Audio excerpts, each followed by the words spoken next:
This episode brought to you by Progressive Insurance. Do you ever find yourself playing the budgeting game?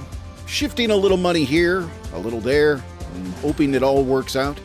Well, with the Name Your Price tool from Progressive, you can get a better budgeter and potentially lower your insurance bill too. You tell Progressive what you want to pay for car insurance, and they'll help find you options within your budget. Try it today at Progressive.com. Progressive Casualty Insurance Company and Affiliates. Price and coverage match limited by state law. Not available in all states.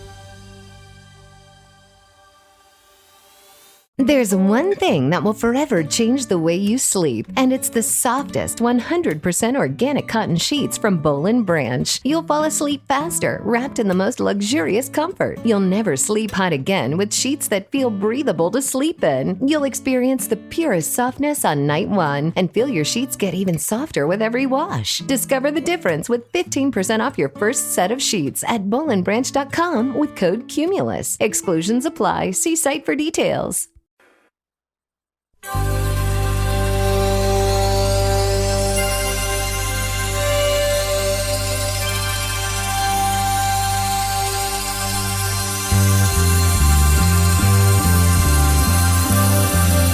It's the Bob and Tom Show.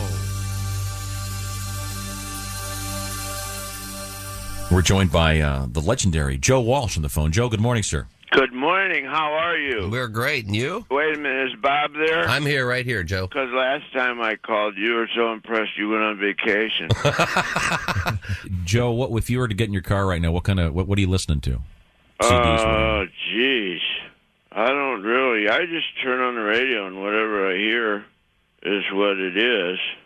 A lot of old stuff. I'm going through a lot of old stuff. Yeah. Classic rock stuff. And that's kind of a big wasteland out there. Mm-hmm. I don't hear a whole lot that I can make it all the way to the end of the song. Yeah. there's some good stuff out there.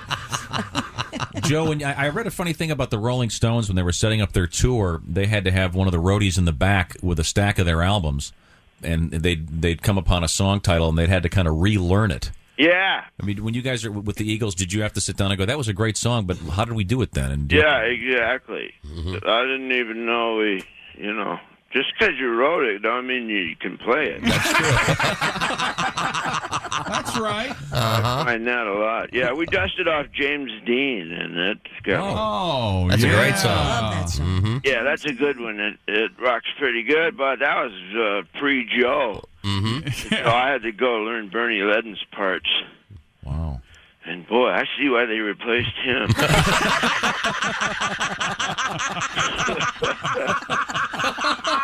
Wow. Joe. That's not nice. No, that's not very nice. But, wow. Yes. Wow. Now, do you have any of your old guitars, your first ones that are? I don't have very many. I think I've got a Les Paul that I started out with. Mm-hmm. I sure wish I did. I've gone back and bought some equipment like I used to have. Did it get stolen on the road or just lost? Or just lost in the wayside. I don't remember a whole. There's a couple years there that are just a mystery to me. Yeah. I was talking to Ozzy about 2 weeks ago, and James King and his band. We played a whole bunch of gigs, and neither of us remember anything. Cool. Those were the days. Huh? Wow. We played together because we have the posters.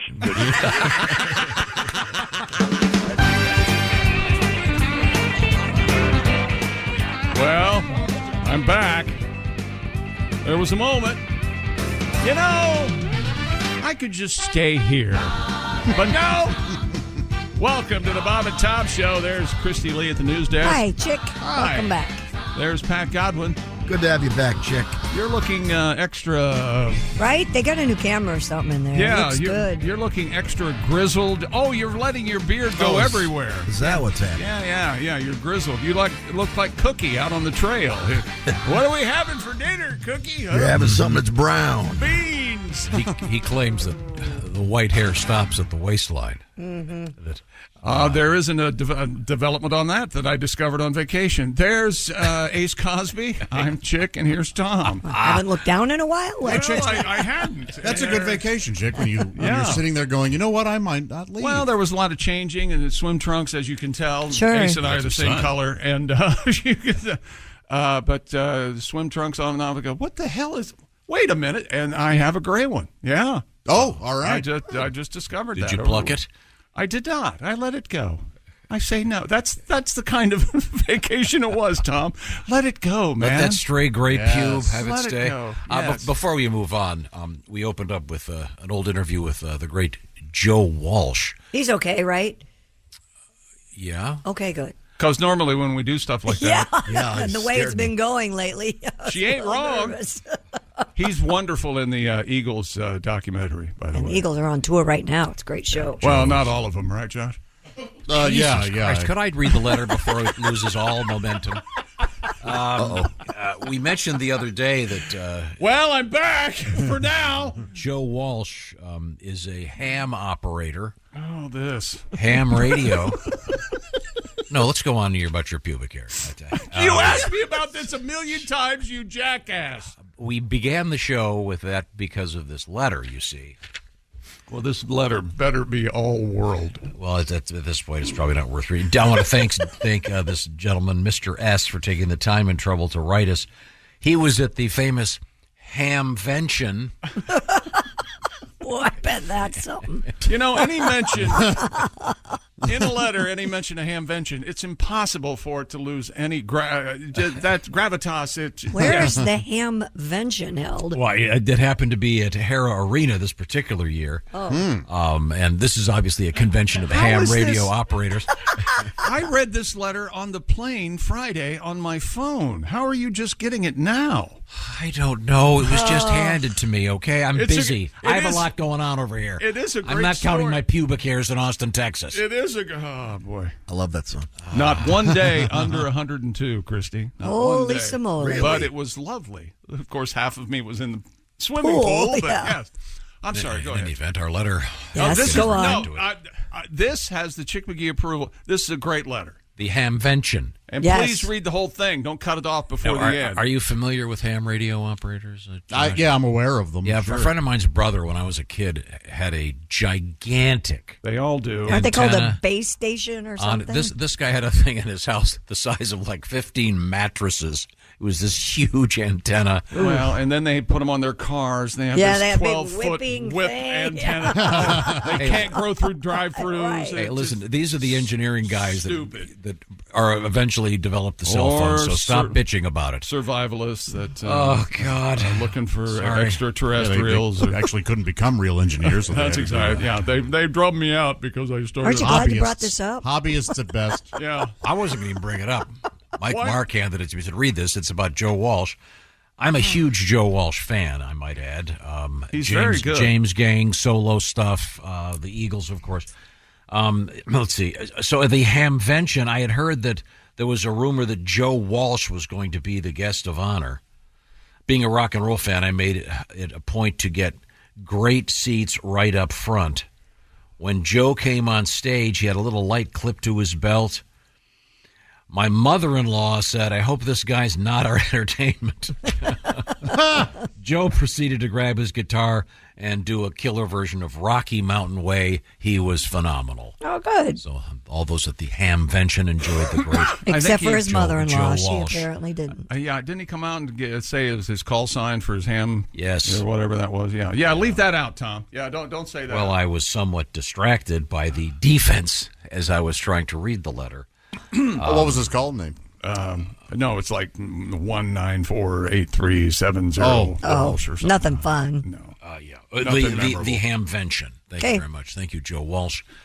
As I'll Christy look up. pointed out, look for him touring with the Eagles right now. And the Eagles, many of their dates, they have this couple new guys opening for him. Steely Dan Actually, Donald Fagen and company. Yeah. One guy. One guy. Yeah, it's not, it's not both of them. Keeping with our theme. And a great band. Walter Becker has passed away.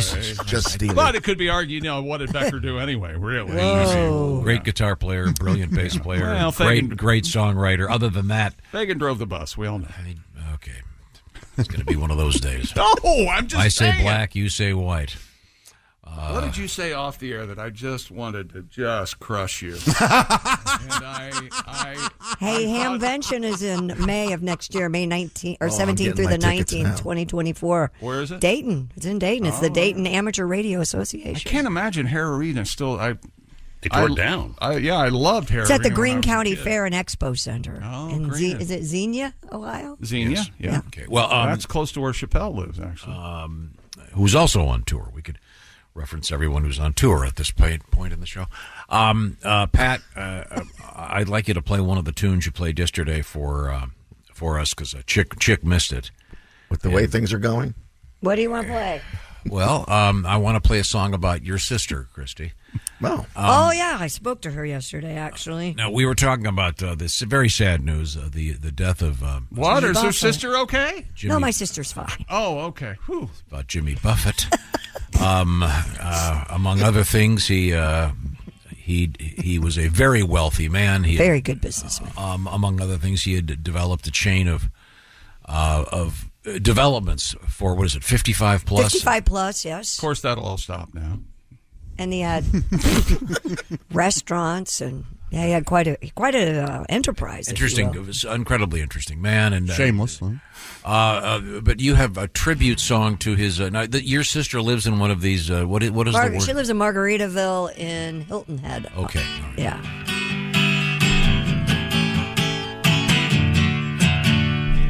full intro. Yeah. Getting a sponge bath from one of the cute staff. All of us covered in lidocaine. Plugging my CPAP, taking a long nap. Checked my leg, there's a new spider vein. Spending my golden years in Margaritaville, retirement home, searching for my lost Epsom salt. Salt, salt, salt. My family claim that it's my memory to blame. I don't know. What was I talking about?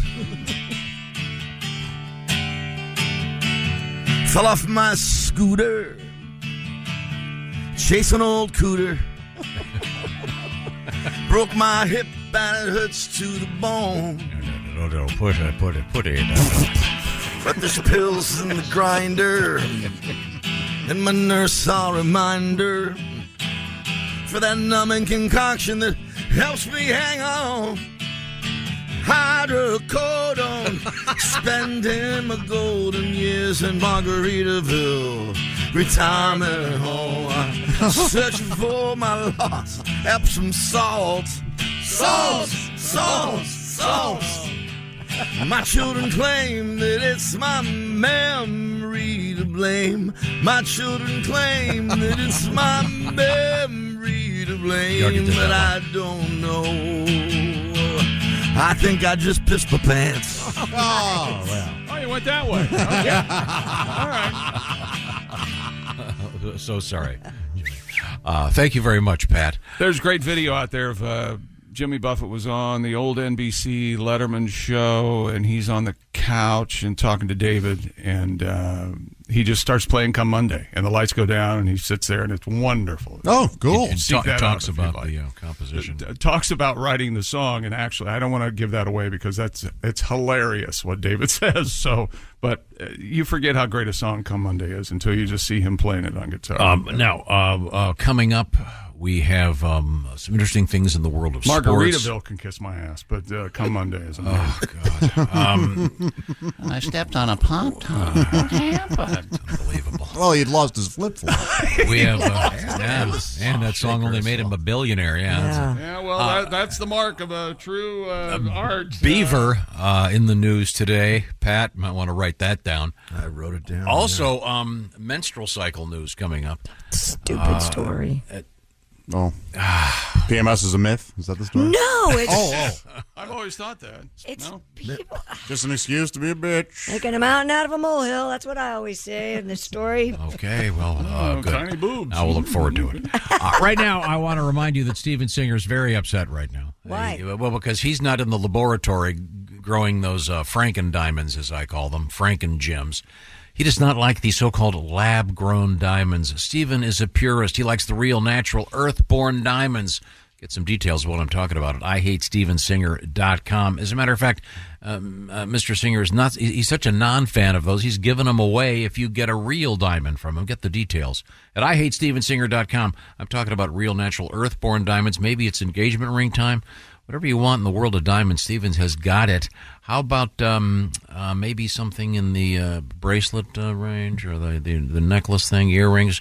Find out what I'm saying by going to IHateStevenSinger.com. Bob and Tom Show listeners are too smart to fall for paying for something you can get for free from our friend Steven Singer. And remember, with Steven, you get that upgrade. If you a year from now want to make those diamonds a little bit bigger, you get the full value of the ones you bought to begin with. Once again, the details. IHateStevenSinger.com. Also coming up, the humanity. It's a really interesting story about estimates of how few human beings were on the planet there for a while. When most of humanity... What? Yes. More than 98% of humanity died off. And scientists have got a date. What is this, a pandemic? During the pandemic? This was a way back when in the olden days. Before the wheel and stuff. We'll figure it out. This is the Bob and Tom Show. This episode is brought to you by Progressive Insurance. Do you ever think about switching insurance companies to see if you could save some cash? Progressive makes it easy. Just drop in some details about yourself and see if you're eligible to save money when you bundle your home and auto policies. The process only takes minutes, and it could mean hundreds more in your pocket. Visit Progressive.com after this episode to see if you could save. Progressive Casualty Insurance Company and Affiliates. Potential savings will vary. Not available in all states. Ready to optimize your nutrition this year? Factor has chef-made gourmet meals that make eating well easy. They're dietitian approved and ready to heat and eat in 2 minutes, so you can fuel right and feel great, no matter what life throws at you. Factor arrives fresh and fully prepared, perfect for any active, busy lifestyle. You could lose up to 8 pounds in 8 weeks with Factor Keto Meals, based on a randomized controlled clinical trial with Factor Keto. Results will vary depending on diet and exercise. With 40 options across 8 dietary preferences on the menu each week, it's easy to pick meals tailored to your goals. Choose from preferences like Calorie Smart, Protein Plus, or Keto. Factor can help you feel your best all day long with wholesome smoothies, breakfasts, grab-and-go snacks, and more add-ons. Reach your goals this year with ingredients you can trust and convenience that can't be beat. Eat smart with Factor. Get started at factormeals.com/factorpodcast and use the code FACTORPODCAST to get 50% off your first box plus free shipping. That's code FACTORPODCAST at factormeals.com/factorpodcast to get 50% off plus free shipping on your first box. Welcome back to the Bob and Tom Show. Christy Lee and her bangs at the news desk. She bang, she bang. They're getting cut Thursday. She bang. They look very nice. Thank you. You're out of your mind. They look hot. She looks unkempt as if I haven't had time to do anything but having so much sex. I just showered this morning. Just whip them out of your eyes or Your something. word, I said. Jesus. Better. Hi, Pat Godwin. Hey, Chick McGee. How are things out on the trail? Pretty good. You cooking for the... Still cooking, baby. Getting that... They can't catch me. Those cows to market there. There's Ace Cosby. Hey. I'm Chick McGee. There's Josh Arnold. Hi there. I don't think I said hi to you the first time. It's okay. You were excited. I don't believe that. I was happy to see you. Josh is at the I Hate Steven Singer sidekick chair. I'm Chick McGee, and the reason I almost didn't come back. Here's Tom Griswold. I got another letter about the hamvention. Yay! We opened the show with Joe Walsh, who besides being a Wait a minute. Every time you get a letter about the hamvention, are you going to have to recap the first hamvention letter you That's read? how radio works. If you're just joining us, okay. Joe Walsh is a fine guitarist, songwriter, singer, and also a ham radio operator and enthusiast. And we found out, was the keynote speaker at the Hamvention, the convention of ham operators. Got this immediately. Guess I should be thankful he's not explaining ham radio to us. This comes to us from no name. Just get to it. I, too, have been to the famous Hamvention in Dayton, Ohio, many times. The highlight for me was seeing the Smothers Brothers with Tommy Smothers doing his Yo-Yo Man. Oh, God. I can't believe you're not a ham operator. During the dinner, my wife was asked what's the strangest thing she saw at the Hamvention that day. She said, I saw one guy with a huge antenna on his hat. The guy to the side of the table said, that was me. That was me. A giant antenna on his hat. How cool is that, huh? Oh, no, it's the opposite. What do I do? What do I do? It's the complete opposite of cool, but I'm sure they were having a ball there. Sure. Hey, are Tom and Dick Smothers twins, or are they just No, they're brothers? just brothers. Brothers. And Mom always liked you best. Yeah. Very funny. Cultural Cutting comedy. Cultural hinge in the 60s. That's making it more important than it was. I was there. Do you want to hear a story about identical twins? Nope. Okay. Coming up, we have identical twins You want to hear a story about who have been dressing the same for more than 20 years. Did Greg Warren come on last week and talk about yesterday? Yesterday, did he talk about elevators? He did. Yeah. He did. Oh, hence some email you got. Yeah. Good morning, everyone. Love your show. Hi. I listen while I drive. The sun weakens my voice. While driving my 18-wheeler. Anyway, just listened about Greg and his elevators. I have a bit of a story. Keep your eye on Tom. My grandfather was married for about a year to his first wife when she stepped into an open elevator shaft. Oh, man. And fell several stories to her death. Oh, so they didn't get divorced. No. This was way easier. That's a happy ending. You want to give this a positive spin. Exactly. Well, no, here comes the positive spin. I found out this while reading about my family history. I had no idea. Wow. So he said, thanks to that mishap, I am here. See, because it wouldn't have been the same grandma. Yeah. Well, Greg had some stats. Interestingly enough, I want to get this right. Fewer people die from elevator accidents than from escalator accidents. Is that correct, Josh? I believe that was his stat, wasn't it? Yes. Feel free to. I paid attention. Thank yes. Look, here's what just happened, all right? You said my name. Christy answered the question. Yeah. But I'm going to say the exact same thing she just said? Sorry. Exactly. Okay. It doesn't matter. I gave Christy the star. I'm guessing I have no stars. In my loose leaf I just want notebook. you to know that you're upset at nothing. Yeah. That's most often, 98% of the time, that's most often the case. Pat, I enjoyed your song. Do you mind doing your song about the elevator again? We're not doing the elevator song again. Why not? I love that song. Oh, it's bad. It's not bad. Well, let me be the judge of that, Pat. Trust me on this one. Now, Chick, I don't know if you remember this story. It was just a couple months ago we had this. A guy... A guy in Germany, remember Germany, him? They have a special type of elevator in some of these older buildings. It's more... it's kind of like a carousel. It just goes continuously, and you have to wait for the elevator... There are no doors. It's open. There's no door. It, and you wait for the elevator to come, and then when it's all the way open, you kind of jump in. Yeah, sure. Like a ski lift. Yeah, kind of. Yes. Exactly. And the problem is there's no elevator operator or anyone there to go, okay, go ahead. You just base it on your own judgment. Well, that's okay. Well, apparently this person didn't go at the right time, and they were cut in half, and neither half survived. Yeah, no, both halves died. Neither half survived. Yeah, it would have been really rough if just the bottom half had survived. Although I'm sure there are guys out there that might just say, okay, you know what? That's all I really need. I'm guessing they don't even try to save the bottom half. I'm just guessing. Yeah, no, they just Yeah, kind They of just brush work on that the aside. yeah. They work on the top. They half. kick that out of the way. That would be funny. Yeah. If they just tried to save the bottom half. Yeah, put the tourniquet on the waist. I'm trying to save the genitals and the knees. He was a runner. We have to do this. But this is a very unusual situation to have these elevators. But yeah, the poor guy didn't make it. And Pat, you have a tribute to this guy? I told you I don't. It went poorly yesterday. I don't know Pat, what Tom is thinking. No. Pat. Yes. You need better to do this it. song. You better do it. I felt uncomfortable doing it. You're going to hear about it, or you're going to have to talk about it later. Trust me. Pat, I don't know why you have no confidence. There we go. I think this is based on one of my favorite songs. If we all don't just sit here and not laugh, comedically, what are we doing? We really. It's not that we won't like the song. We just have to comedically.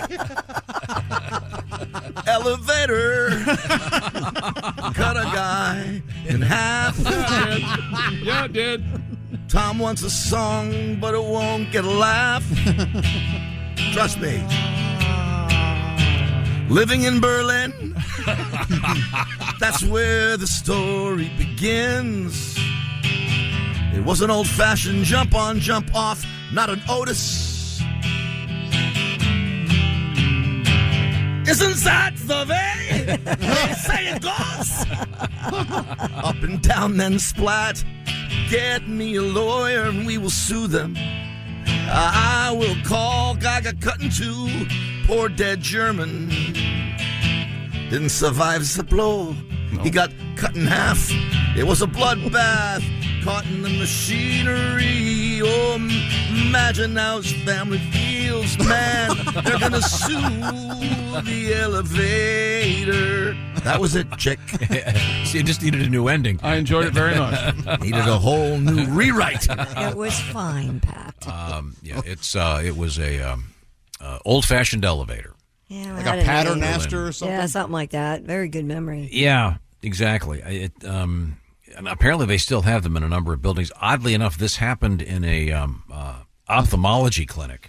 And you'd think that the one place you don't want to have a... jump on, jump off. Yeah, you really want to have people... helping. Yeah, I just got my eyes dilated. I couldn't tell if it was time to go or not. A little tribute there. Thank you, Pat. A little tribute to Jim Croce. We'll have some more music out of Pat coming up. Right now, I think we're going to turn to the sports page. Before we do that, however, I want to remind everybody that today is Wednesday. It sure feels like a Tuesday, doesn't it? Mm-hmm.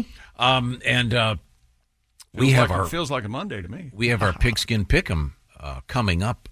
You got to pick the games for this week.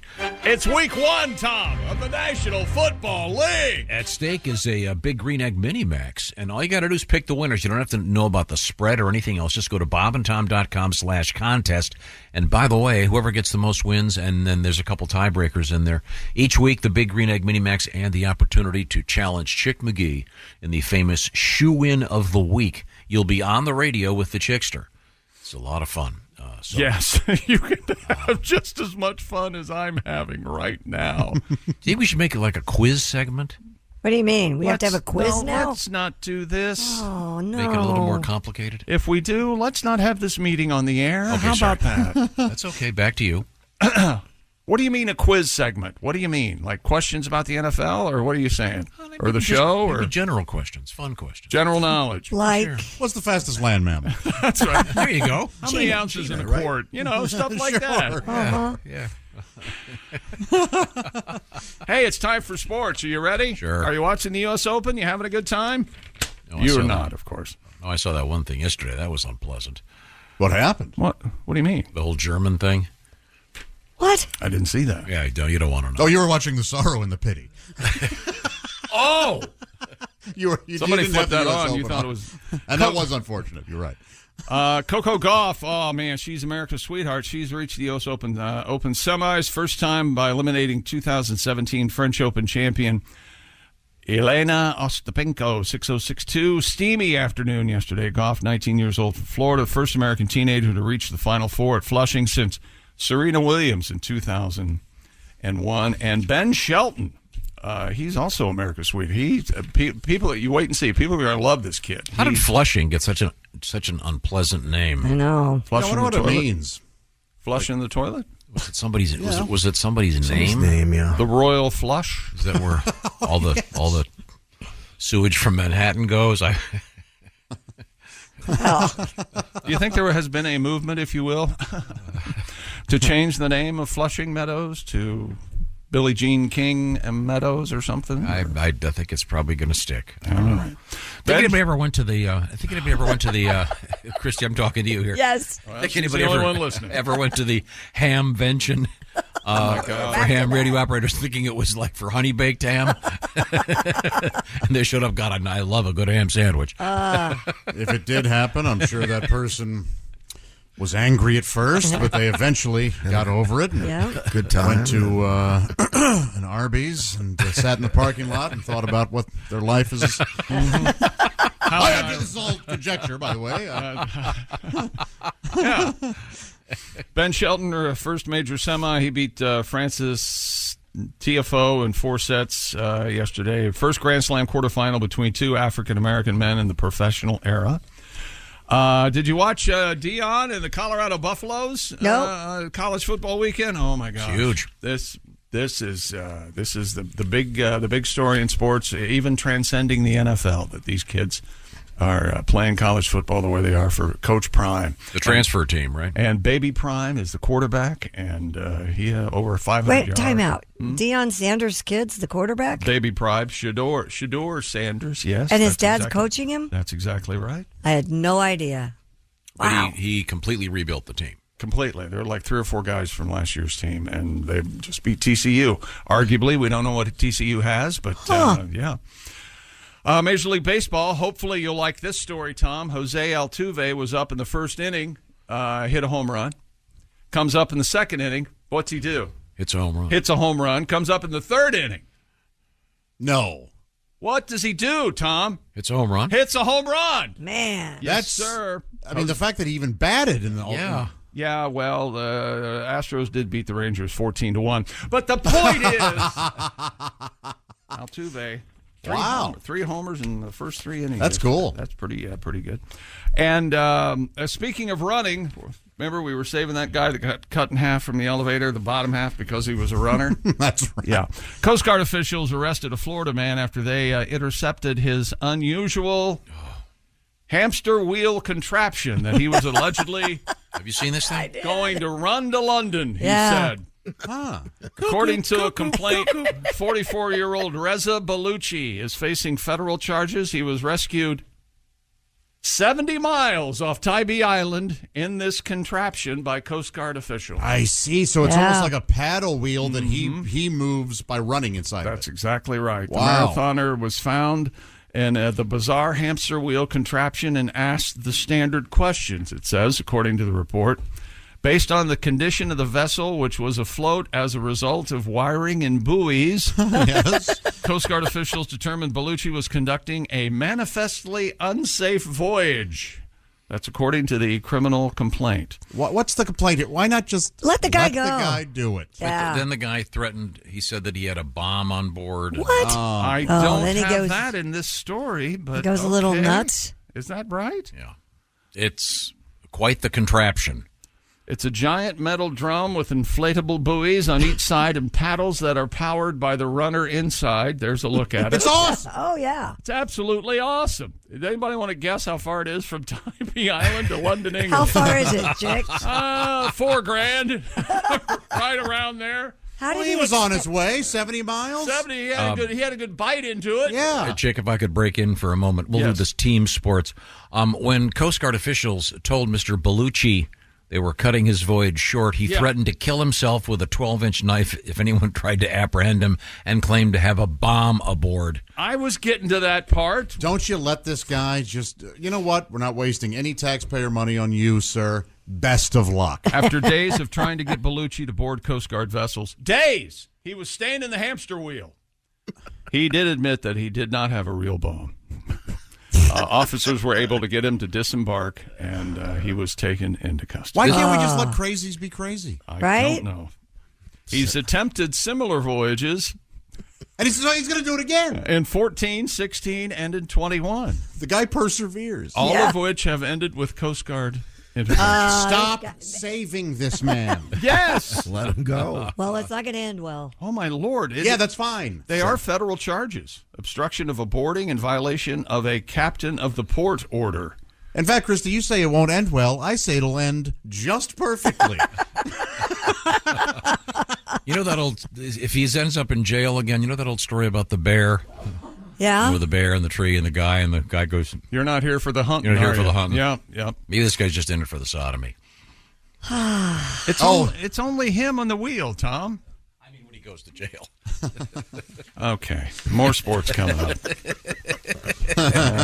You really have to see this really contraption. Know how to piss on a fire, don't It's you? it looks like a gigantic spool that thread would come on. Yes. If that makes sense. Or do you know the things that you see wires on, huge wires for the Yeah, the spools Yes, that people giant, used to have as tables in the 70s. but huge. Now, how is this any different from you getting behind the contraptions they build from Cuba to here, trying to... Because those are great people trying to get away from an oppressive government, and they're being creative and... this guy could be a great person. Farther down in the story, he's trying to do some things for charity. He's threatening the Coast Guard and saying he's got a bomb. No, this guy's got a screw loose. As far as I can The Coast Guard needs to leave this guy alone. Coast Guard stuck their nose in. Yeah, they sure did. He was fine. 70 miles off Tybee, running and enjoying the day. Then they'll have to end up spending $1 million rescuing this guy. No, there's no rescuing. No, then his family will sue or something. I get it, but I think I say, the Navy needs target practice. What the hell? Let's get some live ammo. If you're out enjoying the day, running, you better have your Raycon earbuds in. Maybe, I don't know, but according to my reports that I've read and understood, he had Raycon earbuds. Listening to the show he on was his cell listening phone. to the show. Unfortunately, he was satellite radio. Out Out of touch. You know that Raycon's everyday earbuds look, feel, and sound better than ever with 3 sound profiles to match whatever you're listening to. They feature noise isolation, awareness mode. What's that? So you can choose to be immersed in sound or tune into your surroundings. You can also listen while you travel, during a grueling workout, during a run, on your hamster wheel, trying to run from Tybee Island, Georgia to London, England. And they have optimized gel tips, and even during those conditions, the Raycon earbuds will not fall out of your ear, and you get 8 hours of playtime, 32 hours of battery life. And they start about half the price of other premium audio brands. Raycon's everyday earbuds, over 78,000 5-star reviews. Thank goodness they finally updated that number. I knew it was more than 50,000. 78,000 5-star reviews. School's back in session, which means Raycon's having their annual back-to-school sale. For a limited time, go to buyraycon.com/Tom and now get 20% off site-wide plus free shipping. That's buyraycon.com/Tom. 20% off. Buyraycon.com/Tom. 78,001. I love the Raycon earbuds. Thank you very much. Coming up, we have more interesting stuff in the world of sports. We have some world records. We have menstrual news. A weird story. That's nothing to look forward to. And the newest fashion trend involves not wearing any pants. Yeah, pantless. All right, we'll find out what that means. This is the Bob and Tom Show. Reach us toll free at 1-888-BOB-TOM-1 or at bobandtom.com. This is the Bob and Tom Show.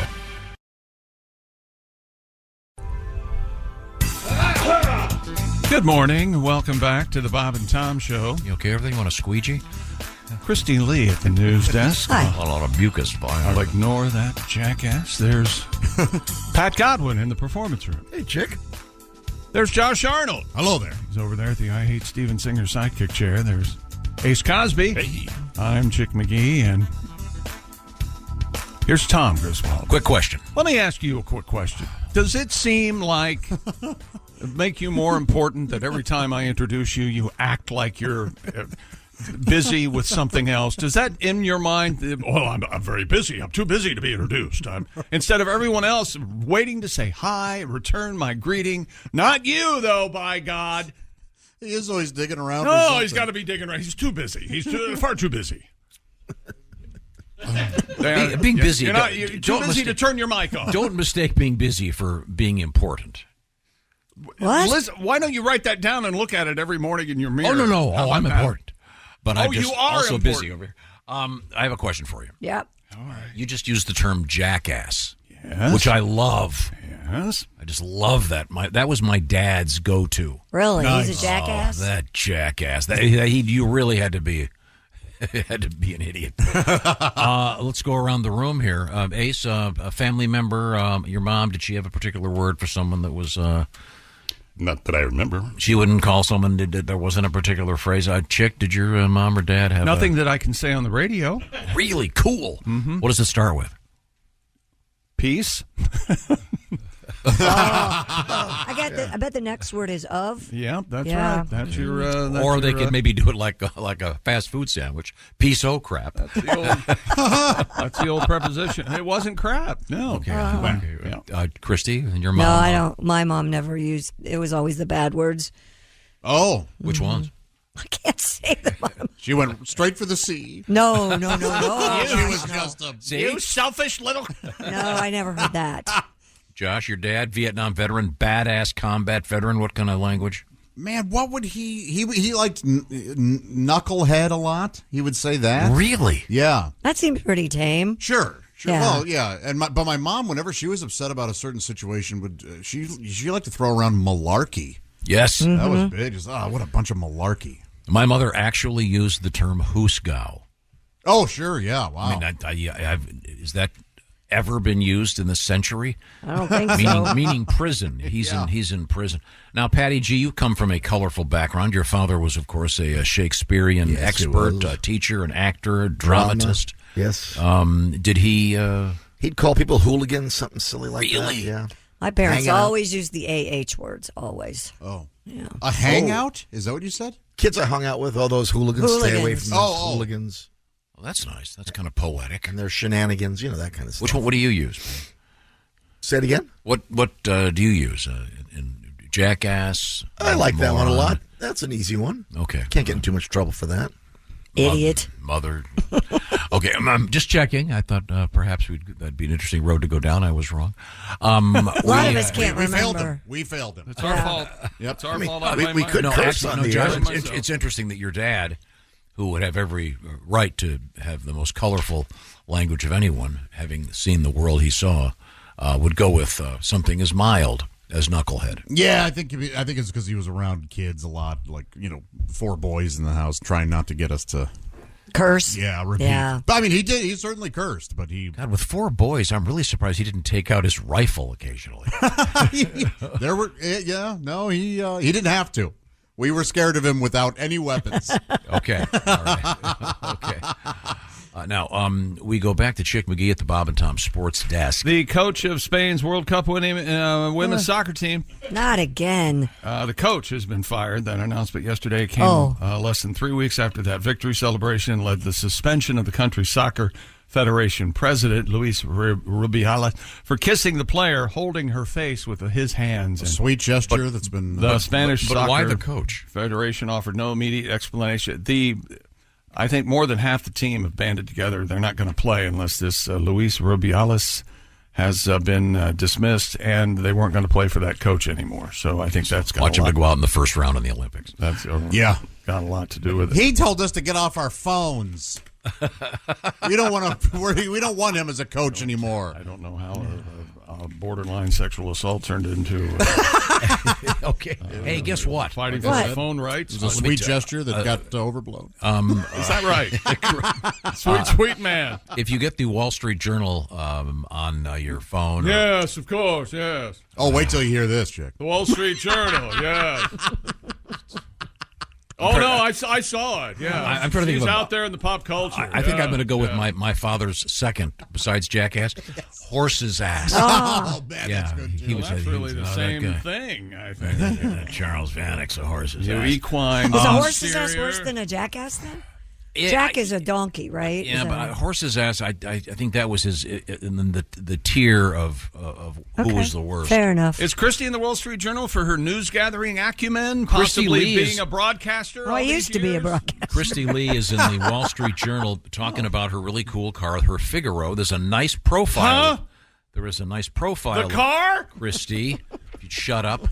And it's in the digital edition that I get, and it'll be in the print edition. It's supposed to be this week in the print. Okay. But Haven't been notified yet. So if you are a fan, you might want to find that. It's a nice article I was shocked. about your little car known as a Figaro, which is a weird Japanese import. It looks like a toy car. Yep. Is it a Japanese import? Yeah, it is. There's a picture of it next to my Suburban. It looks like you could drive it into the back. Yeah, it's really put down the third seat. Yeah. It's really small. It is small. Yep. All right. Well, coming up in sports. Right-hand drive. Warranted a whole article. Yep. Coming World up, records. Coming up in the news, two interesting things. I don't know if you knew this, Christy. Why did you ask me and then didn't hear what I said and then keep going ahead? Because you were blabbing. I said about world. Yes. I'm sorry. I'm sorry. I was blabbing. We have what and now back to his blabbing. What may be the world's worst zoo when their problem involves taxidermy. Yeah. Well, this is the Bob and Tom Show. Add to or continue the conversation. Check out the Bob and Tom Show on Facebook. Get the link at bobandtom.com. This is the Bob and Tom Show. This episode is brought to you by Indeed. When your computer breaks, you don't wait for it to magically start working again. You fix the problem. So why wait to hire the people your company desperately needs? Use Indeed's sponsored jobs to hire top talent fast. And even better, you only pay for results. There's no need to wait. Speed up your hiring with a $75 sponsored job credit at Indeed.com/podcast. Terms and conditions apply. Good night, itchy eyes. Good night, sudden sneeze. Good night to your symptoms of allergies. Xyzal is the allergy medicine you take before bed. It provides powerful relief while you rest your head. Not just all night, but all the next day. Xyzal keeps working, keeping allergies at bay. And without those annoying symptoms disturbing your rest, you can wake up the next morning feeling your absolute best. Remember, be wise all. Take Xyzal. At night.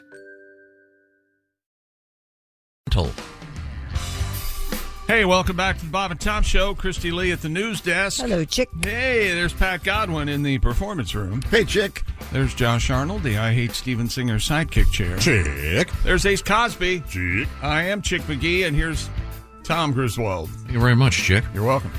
We have some cool stuff coming up. A couple quick reminders. We have our Pigskin Pick'em competition. It's all about picking the NFL winners each week, so week one begins officially tomorrow evening. So try to get those picks in no later than about a half an hour before game time tomorrow. I'm sure there are rules explained on the website. Yeah, I'm just trying to be nice. You can get that done today or tomorrow. Follow the rules. Okay, or you can read the rules if you really want to. You read those rules when you get to those websites and you have to click agrees. Anyone ever read those? You don't have to bother. BobandTom.com/contest. If you'd like to enter, you could win yourself that beautiful big green egg mini Max. What have you got, Chick? Organizers of the Mexico Marathon have disqualified about 11,000 runners for cheating. Ooh. According to the Daily Mail, 30,000 runners took part in the race's 40th anniversary edition. However, a third of the race's participants were discovered to have not completed the entire 26.2-mile course. 11,000? 11,000. Some runners were accused of using vehicles and public transportation during the race. What? Huh. Why? The Mexico City Sports Institute said it has launched an investigation. The organization added that it will proceed to identify those who have demonstrated an unsportsmanlike attitude during the event and will invalidate their registration times. See how that tastes. You don't have to run a marathon. I didn't think you did either. Why would you bother entering? If you're not going to run it, yeah. Do you want the 26.2 bumper sticker for your... You want to win or not? I can buy you one of those online. Seems kind of sad, really. A third of the field cheating. How are you with a knife, Tom? You like a knife? You like a shiv? What was that game you used to play? Mumbly Peg. Mumbly Peg. You like that game, don't you? Sure, you know. Did you ever miss? Oh, of course. Right at your feet? I cut off my knuckle. What? And you yell, Mumbly Peg!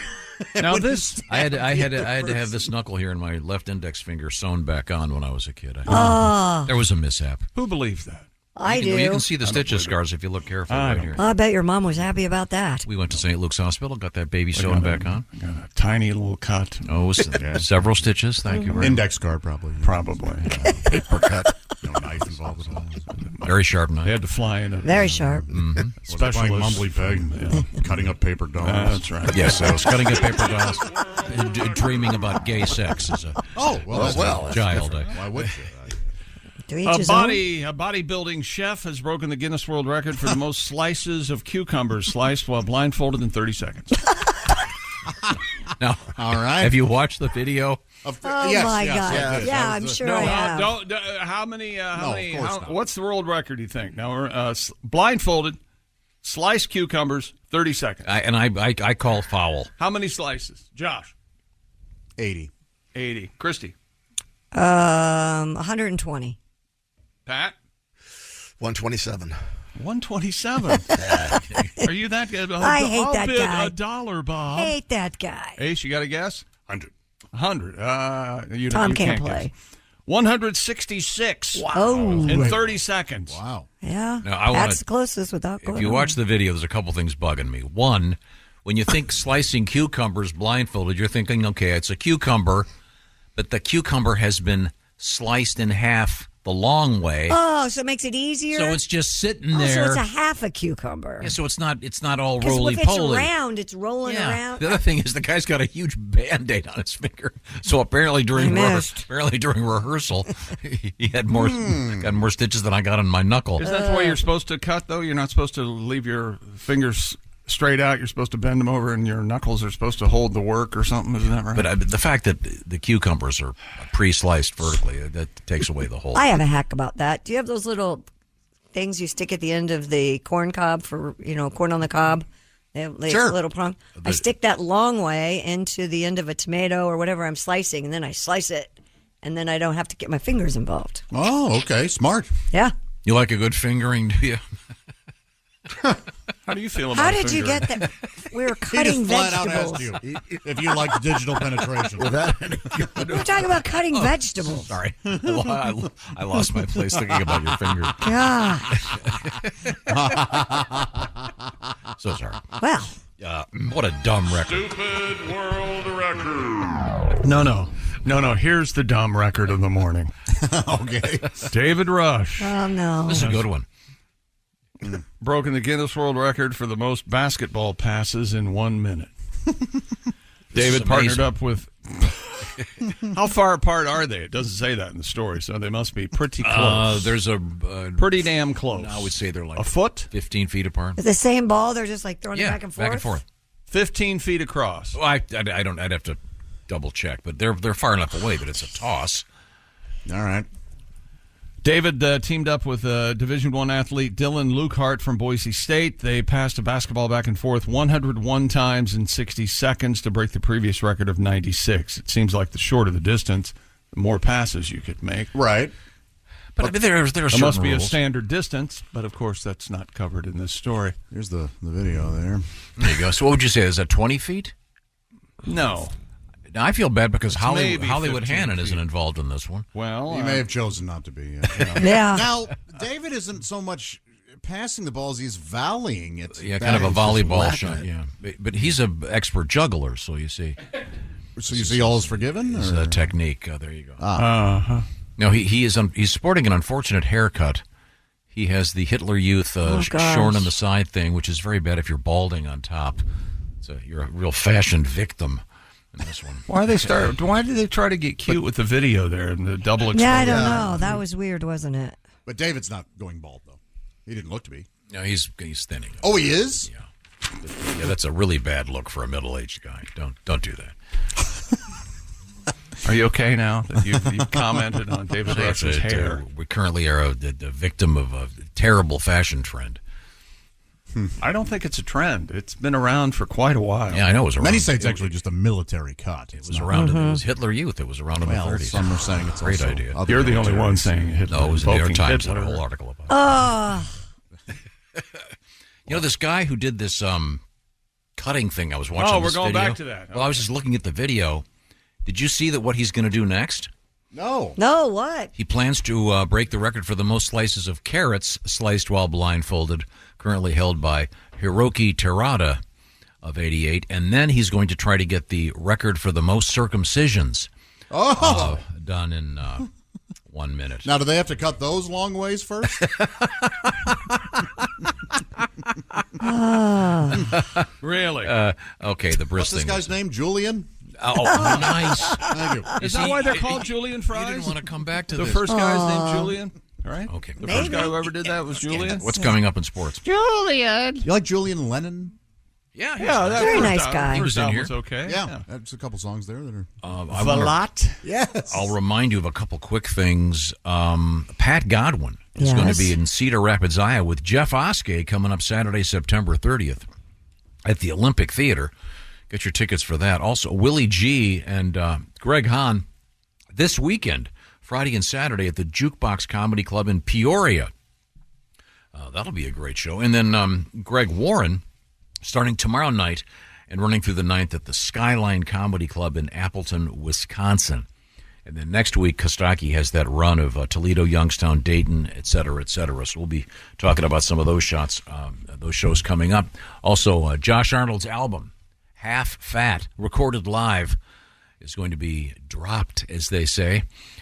Released, is how I would prefer to put it, on November 3rd. Yes, listen to it again last night. Funny, man. Did you know? No kidding. Oh, I'd laugh and laugh. Do you?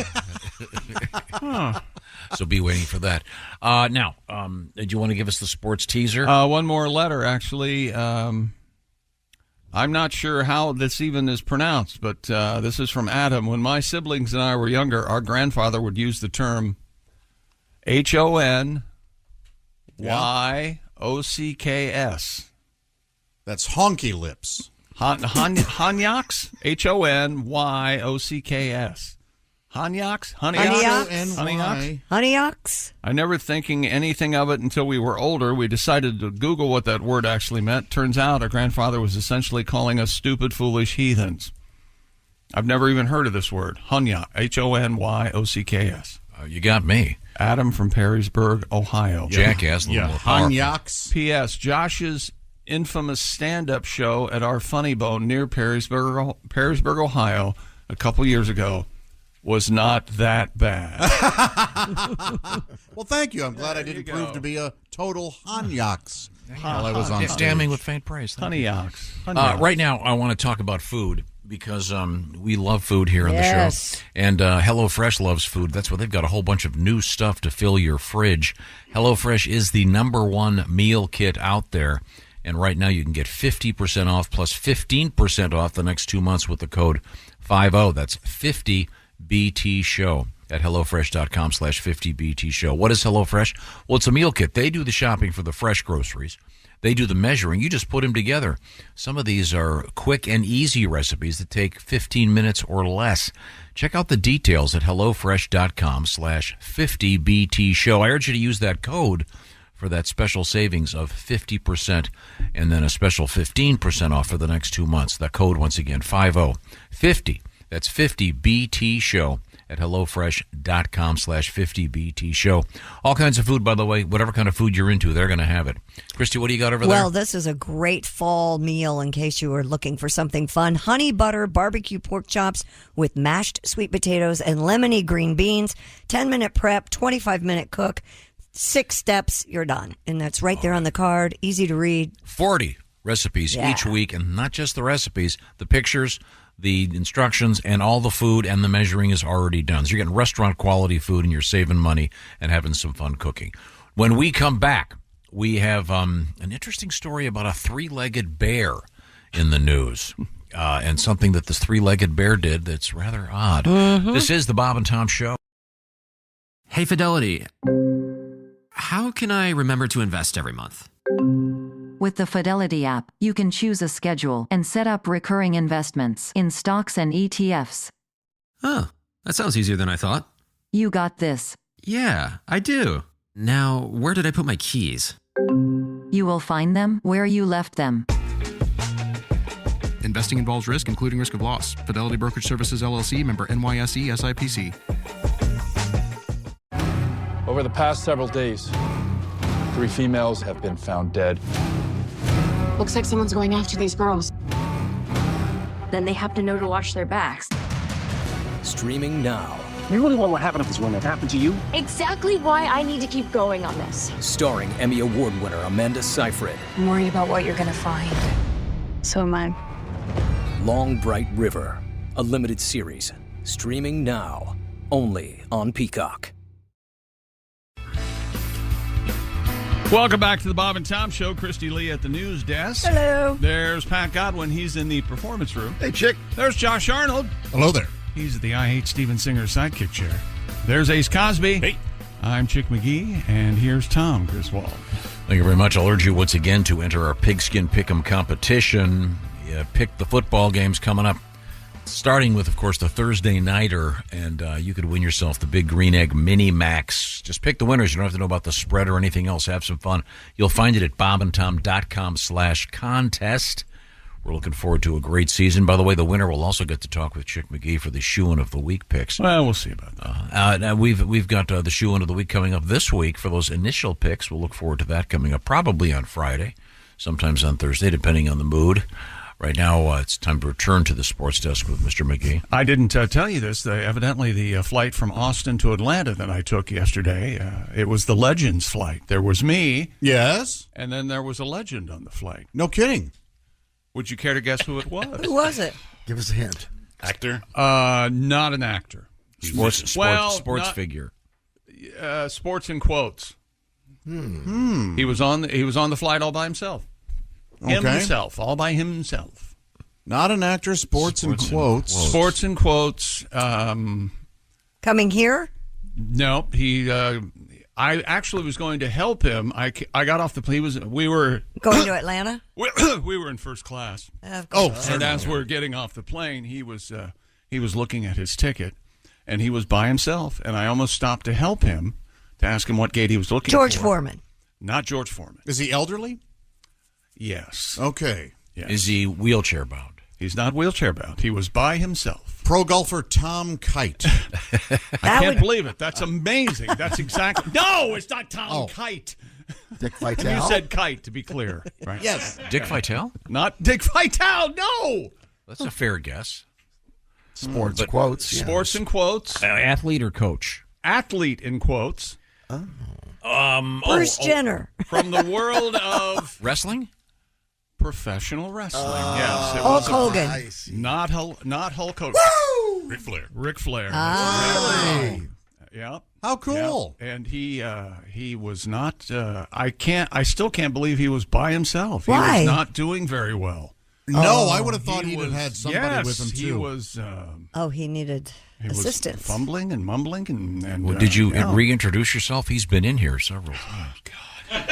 No, Tom, I'm not that self-important. I did not go up to him. Mr. Flair, you may have met me. You I'd like may to have help met me in my... no, I did not. I chose not to do that. So, what I did so you choose let him to wallow do... in his own vomit? But let him wallow there in his own uncertainty. Bodily fluids As everywhere. I whistled along to my gate. Yes, that's what I chose right to here, do. Mr. McGee. That's exactly Okay, right. sorry. Yeah. Yeah. Old Rick has lasted longer than a lot of wrestlers. He looked great, though. I mean, got up, put a patterned blue sports coat on that was blinding. Oh, sure. So much for not wanting to be recognized, I guess. Had lots of gold jewelry on. That's fun. But yeah, he did not. I was sitting there, and as I saw him, I wanted so badly to go, woo! Yeah. but I can't imagine can you imagine having something like that and everywhere you go, some jackass? There's a chance he loves it, though. I don't know. Yeah. You don't know. That's the thing. It probably depends on the context. Right. I don't know. You know, that every time he goes down to breakfast, I know. Woo, okay. That's pretty cool. I had breakfast with Ned Beatty once, and you walk up behind Ned Beatty and you go, yeah, You sure do got a pretty mouth. Sure. You can only imagine Robert Duvall. I know you love the smell of sausage in the morning. Okay, I've heard it 10,000 times. I would have had to have said something to Mr. Flair. So good for you for leaving. No him kidding. alone. Yeah. I just couldn't do it.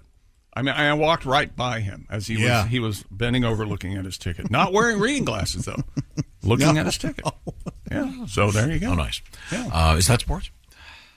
That is not sports. I think we have another world record. I don't know if we covered this or not, but Competitive food eater from Australia has broken a world record after eating hundreds of chicken wings. James Webb, up against stiff competition at the Highmark Stadium in New York State at the Wing It On U.S. Chicken Wing Eating Contest. He even had to face off against legendary record holder Joey Chestnut. But James Webb won. Wow. 276 chicken wings in 12 minutes. They even named a telescope. How many? 276 chicken wings in 12 minutes. Gosh. And Joey came in second. Oh. We can bet, James was able to eat 23 wings a minute or one wing every 2.5 seconds. Did he just slurp them down?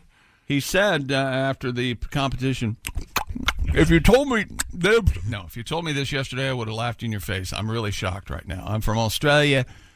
I just make it up as I go along. I was just trying to clean the bones as best I could. Oh, I bet they do have to go over the bones to see if they're a legally digested wing. If Yeah. You will. Yeah. I wonder what Willie would do, and I wonder how many chicken wings Willie could eat. I don't know. Well, it depends how much you're allowed to pregame. Yeah. Oh, I see what you're saying. But now, you have made a very interesting observation, Josh. James Webb is a famous eater, and what else? Telescope, right? James Webb telescope. I think it might be a different James Webb. Yeah, it must be, huh? Yeah. It's like a $10 billion telescope. It's great. Have you seen some of those photographs that it's taking? Allegedly taking? Pretty. No, it's not alleged. Well, of course, it's different, Christy. Fabricated photos. Yeah. And, of course, the Jack Webb telescope. Oh, no. Again, that's not the thing. The fact that he's so afraid of the dragnet lawyers. We play everything else. Uh-huh. Yes. Somehow he got terrified. There's no way. How did this happen? Once again, the Jack Webb telescope is... That's not the Dragnet music. I'm insulted that you think I would think I'll it talk was to the you, Dragnet Christy. music. The Jack Webb telescope is pointed toward Earth so it can look for dirty hippies. That's pretty funny. You don't get a lot of quality Dragnet jokes anymore. Everyone associated with this show is dead. So sorry. I actually did watch that show when I was a kid. Dragnet? Yeah, I did. I watched Dragnet. Wow, it was really lame. Did they even ever have a chase scene? Oh, I don't think so. Usually just standing by the door. I used to love the hippies on that show, though. They really couldn't get any real long hair. Gary guys. Crosby in a headband. Yeah, okay. Stuff like that. Yeah. Well, so Joey ate 240 and the winner ate 276. So, as whoa. you can see. Yeah. A lot of chicken Handily wings. won. Yeah. There you go. Okay. Is that and sports? that's sports. Yes, Tom. Yes, that's sports. This is what you farted for. There you go. Whatever you do. I hope that you don't have to work with Tom. Christy. Just trying to move it along. Tom brought this up earlier. Apparently, scientists have determined the moment humanity nearly went extinct. Researchers developed a computer model that used genetic information from more than 3,000 present-day human genomes. My guess would be the disco era. You'd be wrong. Oh, really? Because they found that around 98.7% of human ancestors were lost about 900,000 years ago. Researchers said that at one point there were only 1,280 reproducing humans. Think about that. Wow. I wonder what was going on. The population bottleneck. Apparently, it started a lot of banging.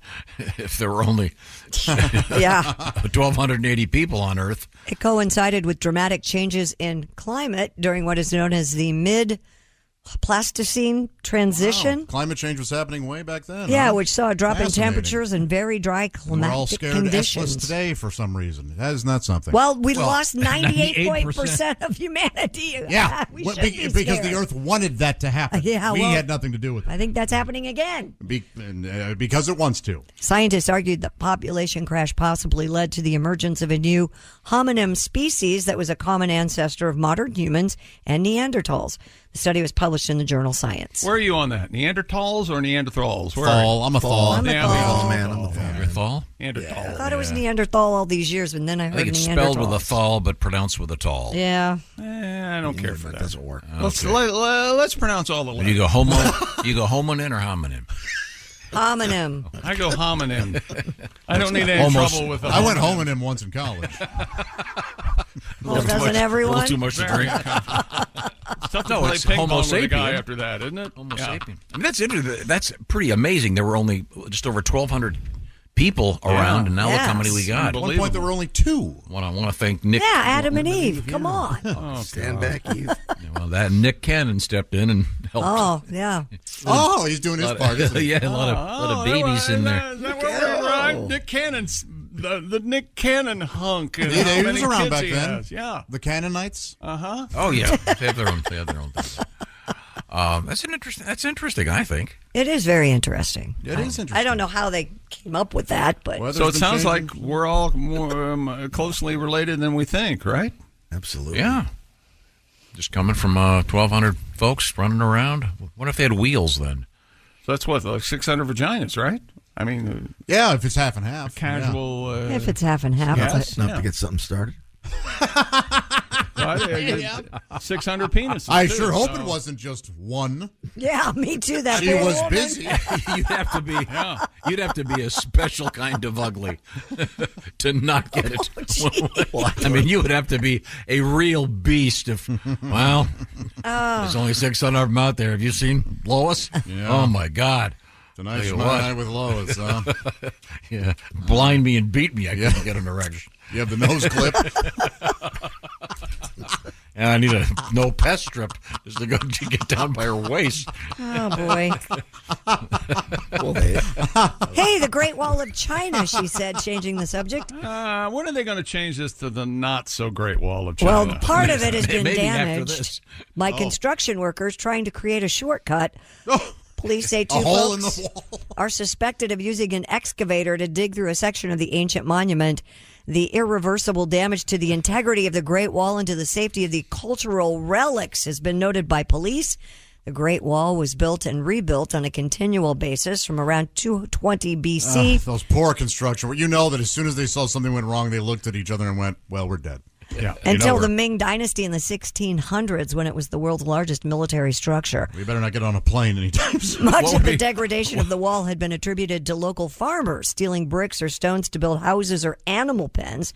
Well, yeah, that makes sense. They gotta actually eat. Did you see that? Yeah, we got this dumb wall here. I need to put up a What's smaller the deal with this dumb wall? These guys were trying to get to work quicker. They created the shortcut. Their surnames were Zhang and Wang. Old Zhang and hey Zhang Zhang, and Wang. I think it's cool. I think it's cool that they named the Great Wall after a Chinese restaurant in Fresno. Oh, wait a minute. The wall came first? Yeah, I think it so must have. sorry. You know, P.F. Chang's is the Great Wall of Chocolate. I'm not making Do they really? It's a big old piece of cake. Very Yes. respectful. Yeah, Oh, the it's Great not, Wall it's not of like a chocolate fountain? No. Oh. This is Well, that's That'd disappointing. be awesome. Yeah. I always wanted to do a commercial where you have 2 idiots going, "Hi, we're here at the Sistine Chapel with Sears one-coat ceiling paint. We're here at the Great Wall of China, taking it apart One with brick at a time. with a forklift." Wow. That'd be cool. They like what's that guy? The Kool-Aid Man. What, he busts Have him through the Great Wall? or the Big Bad Wolf. Why haven't they brought the Kool-Aid Man back? He was kind of fun. He was right? fun. Oh, yeah. And bang, go busting through. China may have He, the... Maybe it's just me. Yeah. He had some tweets that were unfortunate. They can't. Oh, him out. Do you have a song about this, Pat? About what? The Chinese Wall? No. Oh, I thought you were giving me the look. Hanging out. Well, Pat, I have an unusual request. Okay. I better give you some warning.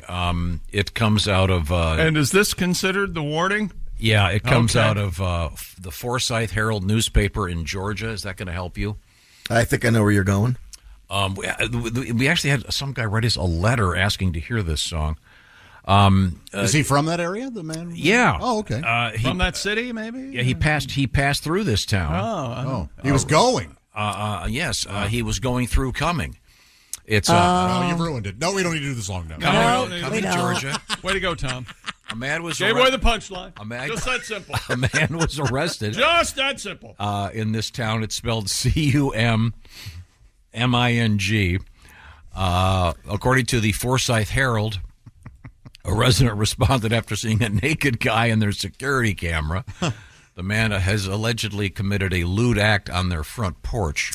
And this just happened yesterday with a guy from Indiana, too. Wow. Well, we had a guy... A meth guy, yeah. Who was allegedly self-pleasuring on a balcony while cars were going by US in the 40. highs. Place in Georgia started a trend. Sure.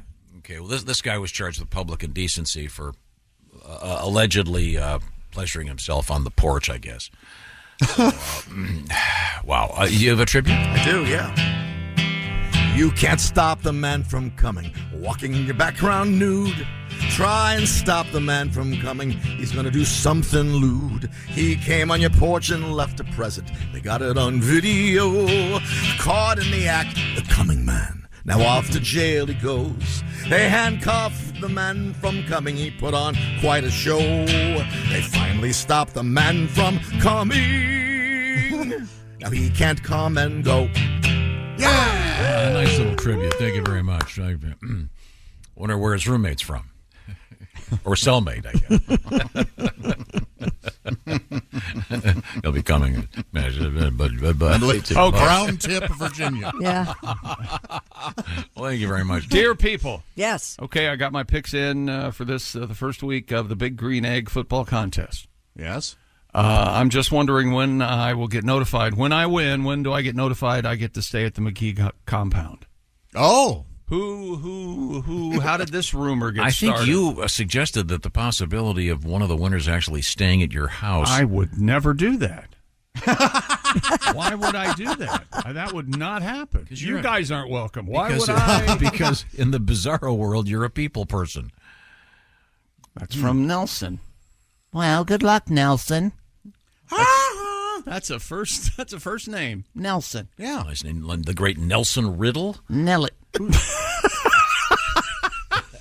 We should start playing a game. Any current reference we make, Tom can make a 60s reference about it. Who was Nelson Riddle? He was an orchestra leader. You don't know who Nelson Riddle was? I don't know who Nelson Riddle is. Nelson Riddle and his orchestra? They called him the Riddler. He's famous. Guess what key we're playing this in? Chick, you could never leave us because none of us will know anything about what Tom's talking about. I do my best. This is the Nelson Riddle Orchestra and that classic, The Green Leaves of Summer. Never heard it. Are we allowed to play it? Boy, that's a mess. Oh, isn't that nice harmonica? What is their biggest hit, as far as you would say, Tom? Lolita Yaya. Is this, oh my God! Were there lesser instruments back then? Is that why this crap came out? Is that? It's got a nice beat to it. Having some fun there with some real. He also was the personal favorite of Frank Sinatra. Yeah. And he played the Nelson Riddle Orchestra, the big hit from Frank and that orchestra. I've got The World on a String, Frank and the Nelson Riddle Sitting Orchestra. on a rainbow. Now that's a good song. There you go. So Nelson's a nice name. And if you want to enter our competition, go to bobandtom.com/contest. Whatever your name is, we'd love to hear from you. At stake, the Big Green Egg Mini Max, the Rolls Royce of outdoor cooking. Oh, I love the Big Green Egg. We cook with it here all the time. And it is extra special, and you could win one. Just pick all the winners. We start with the game tomorrow evening, and just get your entry in prior to that. I think there's like a 15, half-an-hour window, whatever it is. Read the rules. Go by the rules. I'm not a lawyer. Yes, don't talk bobandtom.com/contest. We'd love to have you win. You also get an opportunity to stay at Chick's house and be part of the Chick McGee Shoe-In of the Week. Offer to stay at Chick's house, apparently void. It'll be Christy's place. We're coming right back. What have we got in the news, Christy? Coming up, we have an interesting story about a beaver. We have a dinner plate-sized device found in a woman's abdomen. What? Oops. And a very interesting story out of South Dakota. Their zoo, I don't know if you really want to go see the animals if they're already taxidermied, but we'll talk about it. Can you call it a zoo? No. Okay, we'll find out more. This is the Bob and Tom Show. Thanks for listening to the Bob and Tom Show this morning. Even though we're not too much to look at, you can also watch the show on our YouTube channel. Hey, welcome back to the Bob and Tom Show. Christy Lee at the news desk. Hello. There's Pat Godwin in the performance room. Hey, chick. There's Josh Arnold, the I Hate Steven Singer sidekick chair. How you doing, pal? I'm okay. There's Ace Cosby. Howdy. I'm Chick McGee with a real-life, off-the-air Tom story. All right. Here's Tom Griswold. What? So, we have windows through all of it's a standard radio studio situation. You can see into other rooms from another room. So when you got up just now while the commercials were playing to come into the green room and do whatever you do that made you late, get ice or whatever you're doing. The ice machine's broken. So I saw you coming down. I saw you. So I stood in a hallway. I just stood there. In a doorway. I was in a doorway. Like Michael Myers. Darkened doorway. And I knew that, and you came around the corner and went, because in my peripheral vision, I suddenly saw this figure. Yeah, and Josh was right behind you. Was not well. I guess Tom's fear and scream, helped you. And when I saw you, I went, "Oh, I could see how that scared him." Yeah, because you were just sort of lurking. I laughed and laughed and laughed. Thank you very much. The ice machine's broken. Check local listings. We have to get back. What to are you action. using ice for anyway? This is the big thing. This is the giant thing behind the scenes now. Tom has to get ice. Don't you remember how he makes iced coffee? And I'd never heard of iced coffee before about 3 months ago. He thinks he discovered it. That's right. I'm sorry. Did you know that if you take coffee and put ice in it, it's delicious? So, and the ice maker in the back's broken? Of course. And I guess it smells bad now? Is there a problem? It's probably it's laden with E. coli and Legionnaires' spirochetes. disease, Yeah, whatever. Well, where are you getting your ice then? COVID-20. Where are you getting your ice? We had Mark go to the ice store. The ice store. See, now this is you not even trying to be odd or funny. You're just being you. Wherever they sell ice, I don't know. I go. You never bought a bag of ice? I bought 2 bags over the weekend. Well, then that's that where you ought get to the hold ice. You for 3 or 4 weeks. They're at my house. 2 bags of I didn't ice. bring them in. I should have brought one of them in there still. Yeah, bring them in a cooler. Don't you have a nice Yeti? It'd stay nice in a Yeti. There you go. That's what you need. Like pull something behind you every all day the to work. time. Yes. Turn to that guy. A cooler or a rolling Here comes bag. Yeti, man. Well, time to get a motorized one.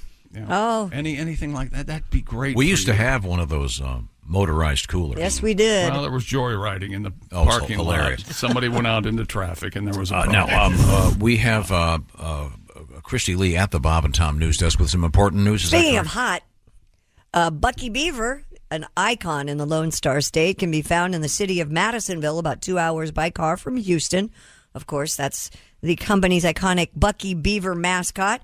Apparently is melting under the August sun. Oh, boy. Video taken of the logo shows the beaver missing a chunk of its face, leaving the sign's inner materials exposed where the animal's eye, cheeks, and part of his snout should have been. A man can be heard saying in a video posted to Instagram, quote, "It's so hot in Texas, how hot is it? Bucky's face melted off." Oh, man.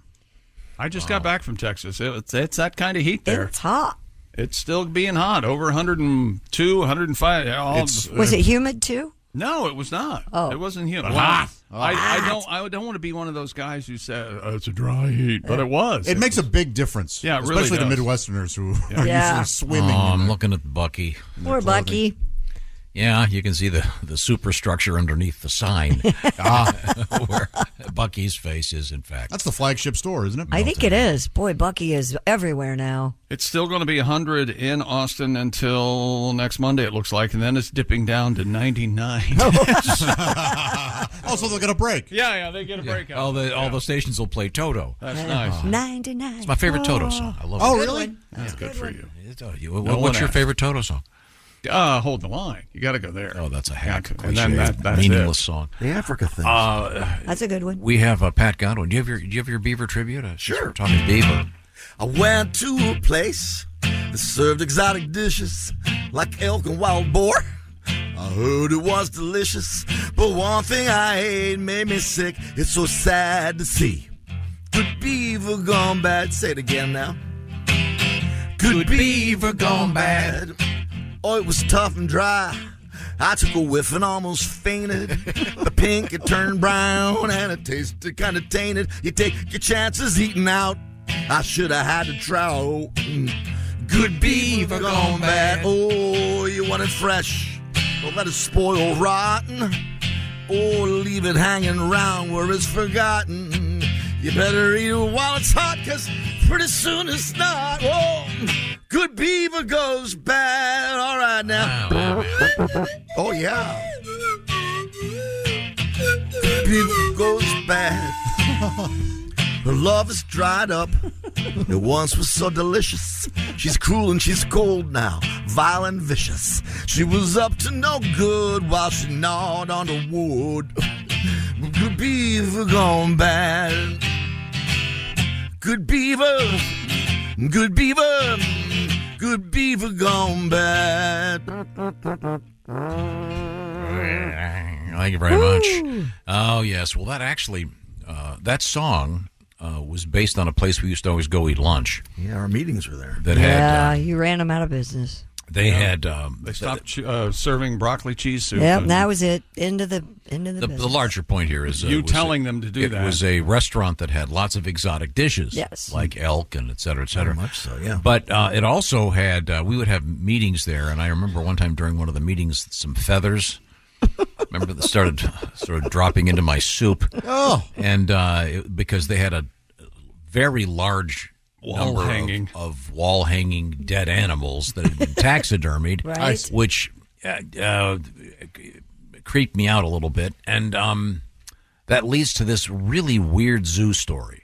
A South Dakota zoo will consider destroying several of its taxidermied animals that have tested positive for arsenic. A mounted lion, tiger, polar bear, and gorilla are among 150 taxidermied animals that are facing destruction. Some locals who grew up around the menagerie are fighting officials to keep the collection, citing experts who say the arsenic risk is way overblown. No kidding. Fran Ritchie, chair of the Conservation Committee of the Society for the Preservation of Natural History Collections. Whoa. That's a title. Advised, quote, just don't lick the taxidermy. No kidding. Well, apparently they were also covered in these scabies that had been there for a long, long time. So it was actually arsenic and old lice. He's applauding. I appreciate the He's reach. applauding you. I know a guy that can do the surgery on your shoulder because I think your rotator cuff just got ripped into scabies to lice. I love it. Arsenic and old lice. I love it. Nice joke. However, my father's laughing in heaven. Yes. Why? City Attorney Dave. Hang on a second. What kind of crappy museum has taxidermied animals? Many museums do. Zoo. This is a zoo, and that's a good point, Tom. What are they? I have no idea. Surely they're not part of the. So some jackass goes and shoots a gorilla so they can stuff it. Well, you don't have to. Hey, look, they might have gotten their a gorilla. overhead is way lower than other zoos. True. They don't have to feed them. Right. Yeah, right. Yeah, they have those signs. They save money on those signs that say "Don't feed the animals" because they're all stuffed. However, You'd just be wasting your food. City Attorney Dave Feifel told reporters there's no acceptable level of risk when you're dealing with a known carcinogen. If officials do proceed with destroying the animals, they will need to navigate a web of state and federal laws, including the Endangered Species Act, to do so. So this is Wait complicated. a minute. To get rid of the destroy taxidermy. a stuffed animal. Yes. Taxidermied animal. What was the name of the guy who did that? Dave Feifel. Oh, that's quite the American tale. Yeah! Feifel goes west, baby. Nothing? All right. Somewhere. What a dumb. Everything about this story is dumb. Yeah, it's pretty Having dumb. a zoo with stuffed animals is dumb. Well, having to go to the EPA or whatever the hell it is to destroy a stuffed. Well, I think it's because of the arsenic, baby. Again, don't lick the stuffed animals. There was a stuffed gorilla at the St. Louis Zoo for a while. I don't know if it's still there, but it was because that gorilla had lived there for so long that they just taxidermied it and you could still see it. Aw. Yeah. Maybe have it like a greeter. Walk in. Yes. I guess it's better that Hi. you hear the South Dakota Zoo, you think, well, mostly cows. Yeah. I don't know.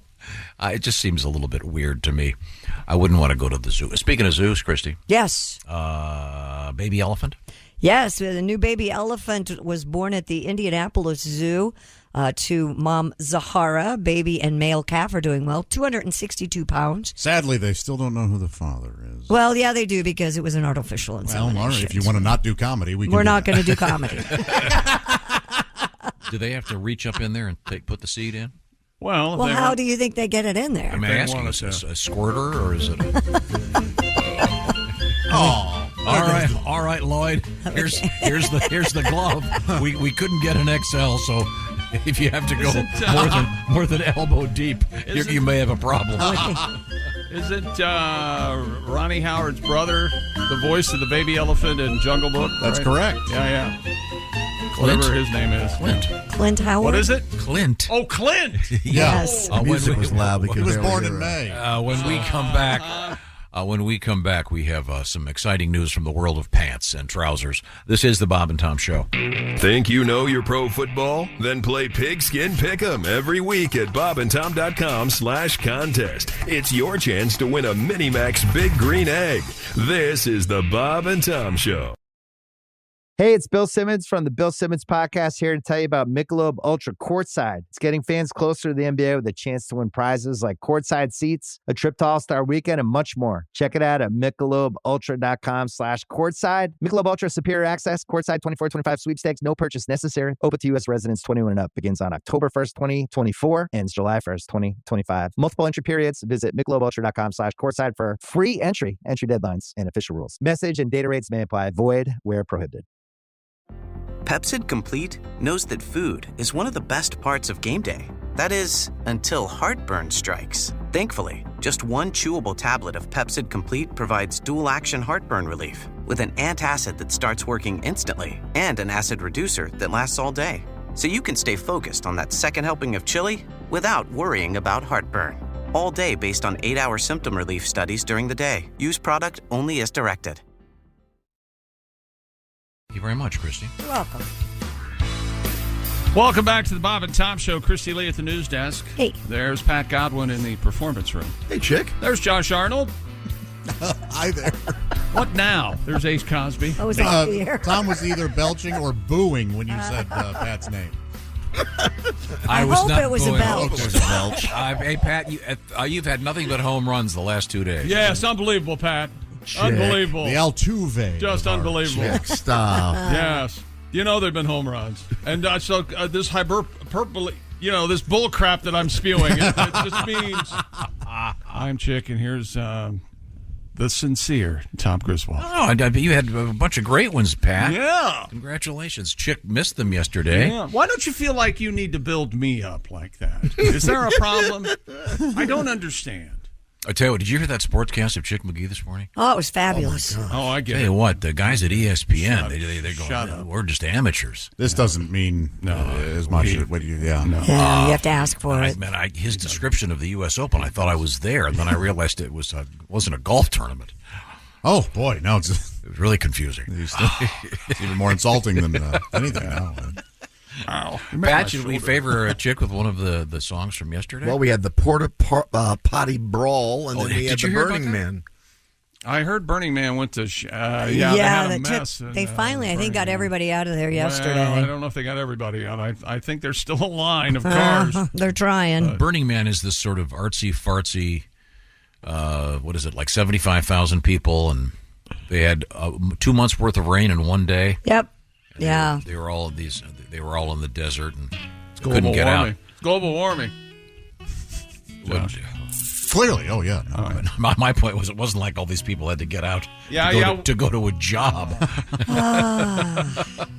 Pat, what would you like to say about it? Yeah, about those dirty hippies. What would you like to say, Pat?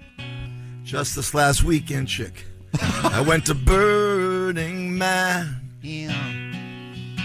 I took mushrooms and waited for the bands to play. Just as they hit, it started to rain.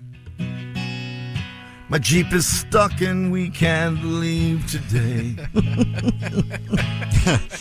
I've seen rain and I've seen rain. I've seen rainy days where it rained and rained and rained. I've seen muddy times where the rain it never drained. And I'm never taking mushrooms again. Maybe 2 old, but not 9 or 10. What was I thinking?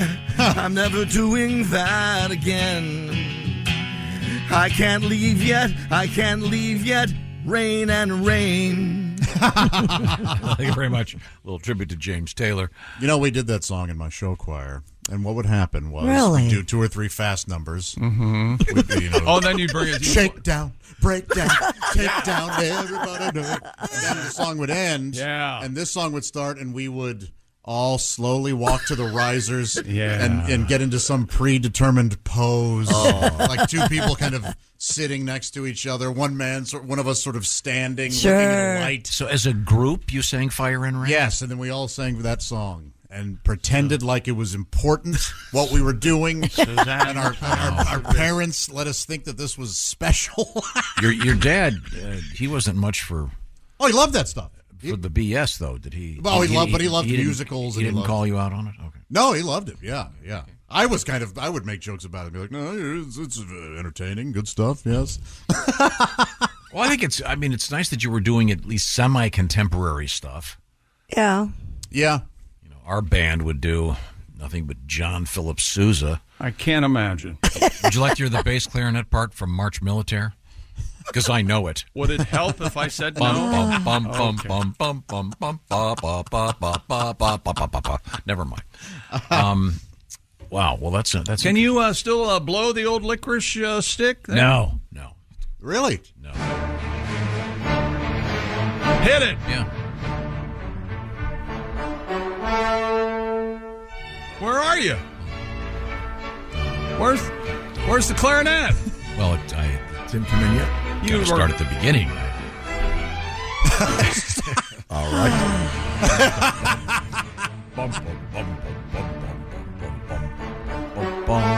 Oh, you stink on ice at the clarinet. Were you sitting or marching?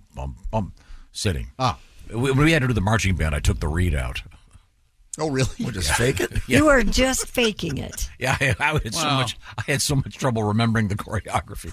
There's no way I could actually. Way to put the effort in. Boy. Total waste of my time. Needless waste of time. Completely ridiculous. Never have I hated anything more, with the possible exception of trying to learn Spanish. Total waste of time. Okay. Let's see. I want to mention a couple quick things. It was a total waste of time to learn Spanish. Yeah. How do you feel about that now? Exactly the same. I'm doing just fine without it. What I said was, where is the bathroom?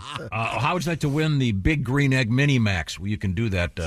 The game's, let's see, Thursday. What is today? Tomorrow night is the first Very good. NFL game of the season. And you could be a big winner of the Big Green Egg Mini Max. Just go to bobandtom.com/contest. Now you have to pick against the spread. You don't have to pick against the spread. It's so much easier than you think. And you'll also get to compete with Chick McGee and the Shoe-In of the Week. It's like most things. It's easier than you think it is. Yes. Have some fun. Just pick against the spread. It's gone from 7.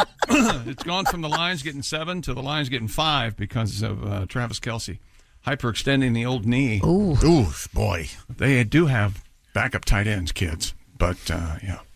Hyperextension doesn't really it bent the say enough. It bent the wrong way. Ouch. And evidently all he has to do is get past that wobbly, unstable feeling, and he'll be fine. Like a newborn fawn. Yeah. He looks like a flamingo. Oh, boy. You know, that's our ankle. I know. Okay. Yeah, sorry. Yeah, do the clarinet thing again. That was a big hit. The best part Why can you do it? Why can you do it without the music?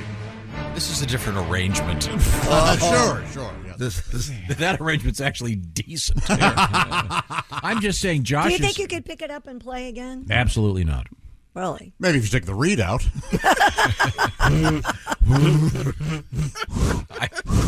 I am totally serious. On the campus of Byron Junior High School. Of course, our high school named after Lord Byron, famous for his pansexuality. That was a good choice, Shaker Heights. Did you know that as a middle schooler? No, I discovered that in college. Made it much funnier, by the way. Sure. They've since changed the name of the school. Oh, they have? It's Where'd not they Tom change Griswold, it to? Elementary? Griswold Manor? What is it? Shaker Heights Middle School. Oh.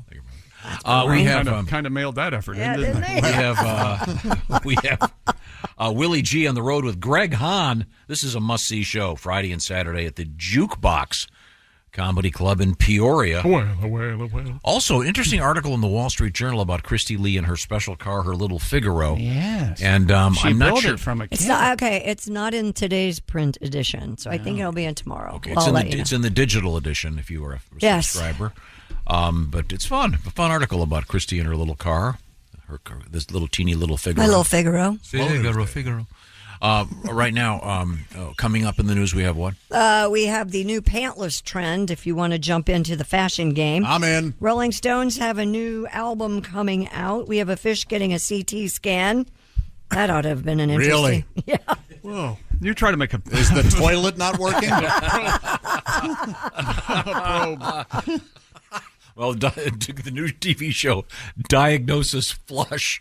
Not near as funny, but we did take a dolphin over for a CT scan one day. That's important. Can you imagine sitting in the lobby of the CT scan place in the hospital and they wheel a dolphin by on a gurney? I was here first. In a regular hospital? Yeah. Oh. Yeah, absolutely. Wow. I bet that place smelled like fish Can for you do that? hours. Yeah. How do they keep do they have to keep it wet? Yeah, they have to keep it wet.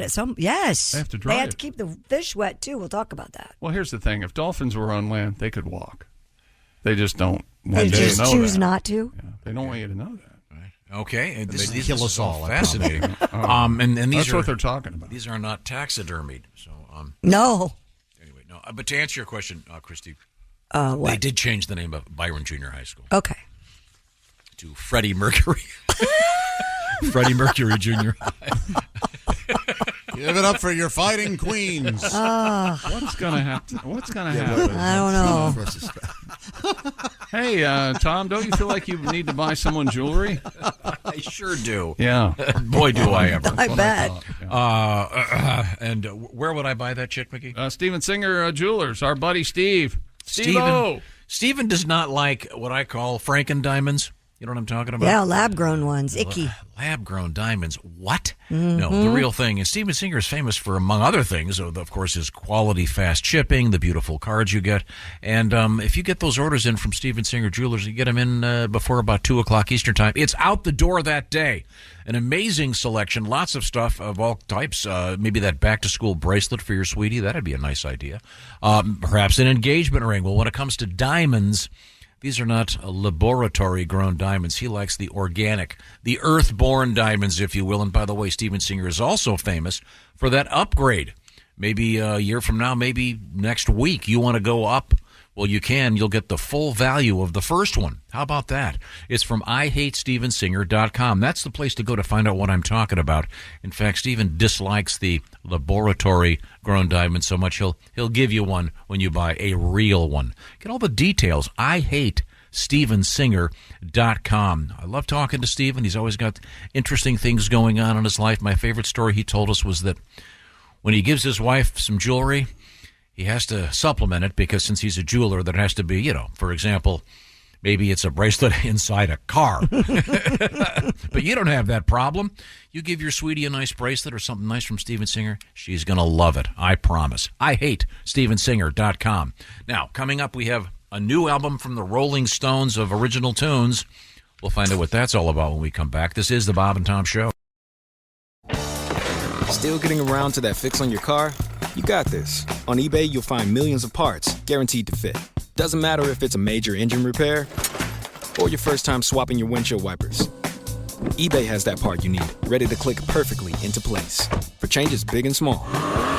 Loud or quiet, find all the parts you need at prices you'll love. Guaranteed to fit every time. But you already know that. eBay. Things, people, love. Eligible items only. Exclusions apply.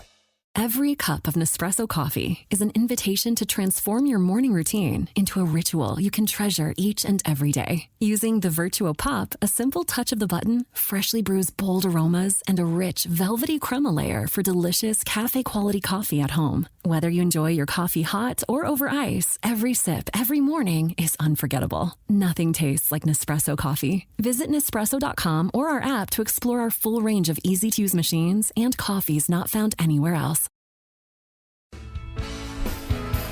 Welcome back to the Bob and Tom Show. Christy Lee at the news desk. Hello. There's Pat Godwin in the performance room. Hey, chick. There's Josh Arnold. Hello. He's at the I Hate Steven Singer sidekick chair. There's Ace Cosby. Hey. I'm Chick McGee, and here's Tom Griswold. Oh, thank you very much. Yeah. I thought we'd have another song from Pat today. He's been hitting home run after home run. Mr. Altuve. He's okay. And this was another one for Chick. We had a news story you missed yesterday, Chick, involving a cat fight. Oh, at a potty. At a Morgan Wallen concert. Speaking of Morgan Wallen, did you see he had the Song of the Summer? First time a country music song has had the distinction of being the Song of the Summer since. Does anyone want to take a guess? Wait a minute. Let me think for a second. Achy breaky? Nope. This will be amazing if Tom gets this. Wait a minute. You might have seen it. I know I did not see the thing. Is it in the 70s? Or Yes. Is it like Gambler? It's not going to be that Nope. amazing. What did you just say? Is it a Glenn Campbell song? Nope. Most famous. I don't know. 1974, John Denver, Annie's song, which I never thought was really a country song, but that's what they say. Yeah, so last night by Morgan Wallen, #1 song. Who decides? Billboard Magazine. Oh. And #2, for the first time ever, another country song, Fast Car by Luke Bryan. That's a good song. Well, it's a remake. I know, it's a remake of a Tracy Chapman song. Great but, song. Yeah. Moderately Combs. Did I say Luke Bryan? Luke Combs, I'm sorry. But speaking of #2, this took place at a porta potty. It was a brawl, Chick, and it's gone viral. At a Morgan Wallen concert. The video begins with a woman in a white knit cardigan guarding a porta potty stall, which appears to upset another lady who happens to be wearing a pink fringe bikini top. And pretty soon it's a full-blown cat fight. It's pretty nice. It's fun stuff. And pretty nice. Oh, it's the best. I hate it. And You don't like women fighting? No, I don't like anybody fighting. Me It always either. bums me out. One of them gets dragged into the porta potty. You have a tribute though, Pat? Yeah, this is a tongue twister. Little Billy Ray here. Your pink shirt looked nice and your cowboy boots were white before you started fighting in the stall. Then you got knocked down. Now everything is brown at the country concert porta potty brawl. Hair was pulled and faces were slapped. Too much estrogen and alcohol. Asses were kicked, rolling around in piss at the country concert porta potty brawl. Security got called to the girls against the wall. Crap went flying everywhere. Oh, hose them all down right there in the stall at the country concert porta potty brawl. Yeah! Thank you very much. Wow, this has got a storyline. They fight and then they go into the stall and then her friend comes and they start and then the other girl's friends come and the girl in the blue is the one who kicked ass. She started throwing people out of the porta potty. Yeah, that's all right. Very nice. All right. Hope they didn't miss any good songs. Yeah, I hope so. Sort of thing. Well, that'd be impossible. Well, speaking Morgan of Wallen, come on. Speaking of going to the bathroom during a concert, Rolling Stones have a new album, and I imagine once they start playing those songs live, it'll be bathroom break time. The Rolling Stones released their first studio album in 18 years. They are preparing the album. It's called Hackney Diamonds. No thanks, fellas. More details are promised today during a live stream event in East London's Hackney district. Mick Jagger, Keith Richards, Ronnie Wood are set to be interviewed by Jimmy Fallon. You can stop now. Their last album was 2005's A Bigger Bang. And, of course, it's the first since the death of drummer Charlie Watts back in Jimmy 2021. Fallon's interviewing them, so we'll be playing ping pong. Right. Yeah, so much for some getting stupid a comment. stunt. The new album is called Arthritic Fingers. It's a throwback to Sticky Fingers. Thank you. Thank you for explaining that. I thought of some song titles for them. Did you? Yeah, you did. Yeah. Limpin' Jack Flash. No? Uh-huh. How about my favorite is Angiogram. Not bad. Wow. It's the Steel Wheels tour, and they're just in wheelchairs. Yeah. Shattered hip? Anything? No. Brown sugar substitute? Oh. I'm just waiting on a soup. Just waiting on a soup. I don't know. I think that has more to do about the I just think soup is a funny word. Soup, not as funny as hat. Close. 2,000 light years from relevance. No. You know what? Okay, here's my second favorite. Pat, I think you'll like this one. Ruby Tuesdays with Maury. Pretty good. Okay, sorry. There's a new they're old, you see. Yeah, they're old. Mild horses. Okay, anything.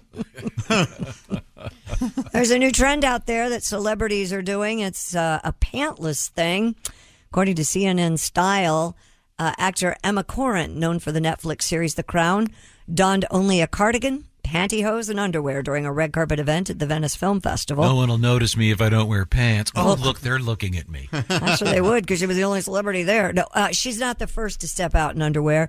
Supermodel Bella Hadid was photographed wearing what appeared to be boxer briefs in the street last fall, while Lil Nas X wore just a metallic G-string to the Met Gala back in May. Ho. Well, I guess. What? This isn't I mean, these are just people like Tom's. They are attention-seeking on red carpets. Yes. That's all this is. This isn't an actual fashion trend at all. Well, I mean, Donald Duck has been doing this for 80 Porky years. Pig. Yeah. Oh, God. You don't try this at work unless you want to go to HR. Well, it was a fashion trend. Lil Nas X did it. Daffy Duck is just wearing a collar. well, if you're wearing, what's the difference between that and wearing your bathing suit out in public? I love this joke. Yeah.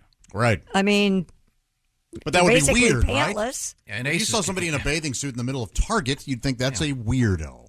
But I mean, if it's just their underwear, Yes, you if it were Ace at the Target, running around with In his underwear? Yeah, because Ace is famous religious underwear. It's holy, as you know.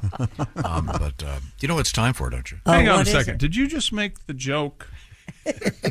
Ace's underwear was holy. Religious because it was holy. Is Yeah, that he did. Is that what you just did? Well, And Ace you is famous feel for good his- about that? Ace is famous for farting the holes in his holes, underwear. farting holes in his underwear. You feel good about that. You feel as a professional. Well, it's holding the Holy Grail. Oh, God. The Holy Grail. Holy Grail. I'm sorry. I His was genitals. talking to Tom. To the chalice that caught Jesus' blood. That's what. Yeah, that's what. A Holy Grail. Ace must have missed that day in religion class. But it's time for a reprieve, Grace. Let's check in with Mr. Ace Cosby, ladies and gentlemen. And this is one of my favorite moments of the show. I missed this. That's what I'd say in the bizarro world. His joke of the day. When does red mean go and green mean stop? When? When you're eating watermelon. That was Ace Cosby's joke of the day. Fair enough. He's not wrong. No. What am I supposed to do with that joke? I like that joke very much. No freaking laughing. More of a fact. Yeah, more of a statement. I got tricked the other day. Oh, God. Did you? Watermelon with seeds in it. I bet you get tricked a lot. When was the last time you saw that? Again, this is a conversation show. You know what? I'd like to blow the lid off this topic. When's the last time you saw a watermelon with seeds? Josh? Sunday. That's what I thought. They've all got them now? Even they have not perfected seedless watermelon. No, they have not. Absolutely Even not. seedless ones have seeds. Yeah, exactly. Oh, but There are a lot of seeds in a watermelon. I've been enjoying fresh sweet corn and delicious tomatoes, Yeah, me great too. watermelon. It's a great world we live in, ladies and Cantaloupe gentlemen. right now. Get a Decker melon. Oh, yes. so good. Yule Gibbons over here. So living off the earth. No, I'm living off Whole Foods. Am I correct in saying that, did we miss the Ace Cosby joke of the day yesterday? The world did, yes. My gosh. That means we have to do That's that? one of the things I love about Ace. He'll let it just slide. He Yeah. won't. Doesn't bang his own drum, does he? Yeah. No. Would you like to have a... Sure. Who's that sexy man with a deep voice? Ace Cosby. Am I having a stroke? Here he is with his joke of the day. What did the plumber say to the singer? What? Nice pipes. That was Ace Cosby's joke of the day. An inside music thing. Say, at times when someone has a singing voice, the throat, they refer to it as a pipe. And well, I tell you what, since you're talking about the so-called new no shirt, no shoes, no service, no pants, whatever the hell it was. Right. Let's feature a great song about pants from Here Come the Mummies.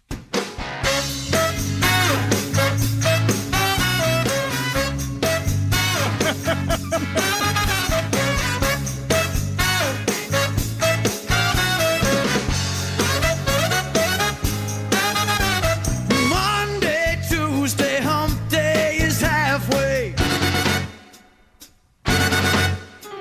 Sticking to the pig, popping in the bank. Saturday's coming quicker than a thing. 48 to rendezvous. I'm gonna blow a wad on you. Oh, I'm coming in my pants, my shirt, and my best suit, baby. I'm gonna pick your flower, gonna be there in an hour. Coming in my pants, shine shoes, and my necktie, honey. I'm so excited, I hope that I don't come.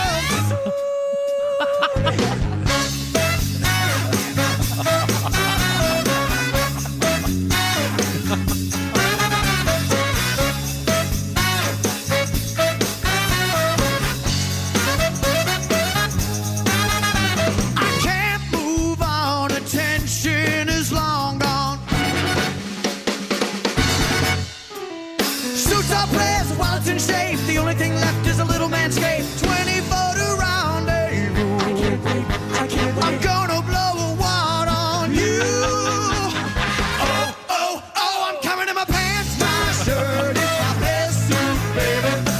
Gonna pick your flower, gonna be there in an hour. Coming in my pants, shine shoes, and my necktie, honey. I'm so excited, I hope that I don't come to.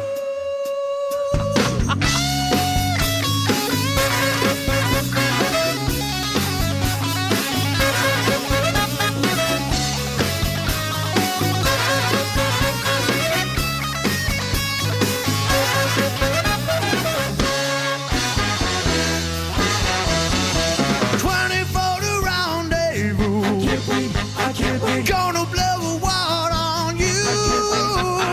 24 to rendezvous. I'm gonna blow a wad on you. Oh, I'm coming in my pants, my shirt, it's my best suit, baby. Gonna pick your flower, gonna be there in an hour. Coming in my pants, shine shoes, and my necktie, honey. I'm so excited, you know. I'm coming in my pants, my shirt, it's my best suit, baby. I'll pick your flower, gonna be there in an hour. Coming in my pants, shine shoes, and my necktie, honey. I'm so excited, you know. I can't wait, baby. I'm so excited, you know. I can't wait, baby. I'm so excited. I hope that I don't come too soon. Oh, damn. Oh, yeah. Fantastic! Here Come the Mummies, the great band Here Come the Mummies, and their live version of Pants, recorded right here in the studio. Thank you very much, gents. In honor of the so-called new fashion trend of not wearing pants. Yeah. Was it some film festival? Yeah, I was at Venice recently. Emma Corrin, she donned no pants. She just wore underwear, pantyhose, and she took them off, I guess. cardigan. She didn't don anything. No. Okay. Well, when's the last time you didn't wear pants, John? Oh, like this morning in the shower? Last night when I went to bed, I put on my T-shirt. Yeah, I spent a few hours yesterday just in my boxers. There you go. Mm-hmm. Wow, where were you? In my house. Oh, okay. Yeah. Like a museum or... Zoo. Dawson keeps looking at me. Okay. Now, what's coming up in the news, Christy Lee? We have time for this story. Police in North Wales are warning residents of toy gnomes that have been mysteriously appearing in people's yards. According to The Guardian, the gnomes began appearing in Flintshire. Authorities believe the heavily bearded soft toys are being left by burglars who are trying to test whether homes are empty. If the gnomes are not removed, the burglars might target the home thinking the resident is not around. Officers have since posted onto social media to warn residents of the scheme and advise them to ensure that their homes are secure. So I saw this, but I don't understand. So is there some kind of detection device? No, it's just they'll just set it in your yard, and if you don't move it, they assume nobody saw it, and they think no one's at home. Yeah. Oh, I thought it was much more complicated. Yes. Yeah, of course. It used to be newspapers, right? You'd see 2 or 3 Sure. newspapers sitting in the driveway. And Yep. well, they must be on vacation. I overreacted. I called Gnomeland Security. Did you hear who he called, Chick? Was it Gnomeland Security? Uh-huh. Yeah. Unfortunately. That's what I thought, yeah. Yeah. That's on brand. Hey, are you listening to the Bob and Tom Show on your Raycons? Well, you should be, because Benjamin sent us this love about the Raycons. He say, I listen every day on my Raycon earbuds. Came home from work. I did some work around the house, got lazy, and forgot to pick them up again. Woke up for work this morning, noticed they'd been left unplugged all 3 days of the holiday. Oh. Still had 90% battery life. Nice. Are you kidding me? This story's not uncommon with your Raycon earbuds. They're amazing. They look, feel, and sound better than ever. You can listen while you travel on a holiday weekend, or you can forget about them and they'll still have 90% charge. And if you get them in your ears, they do not budge. They will not fall out. Raycon, you also get 8 hours of playtime, 32 hours of battery life, and they start about half the price of other premium audio brands. No wonder Raycon's everyday earbuds have over 78,000 5-star reviews. And remember, school's back in session everywheres, which means Raycon is having their annual back-to-school sale for a limited time. Go to buyraycon.com/Tom and get 20% off site-wide, plus free shipping. That's buyraycon.com/Tom, and you score 20% off. That's buyraycon.com/Tom. Don't go anywhere, because coming up, it's sexy time with Alli Breen. This is the Bob and Tom Show. Become a Bob and Tom VIP and get your Bob and Tom fix 24/7. Get all the info in the VIP area at bobandtom.com. This is the Bob and Tom Show.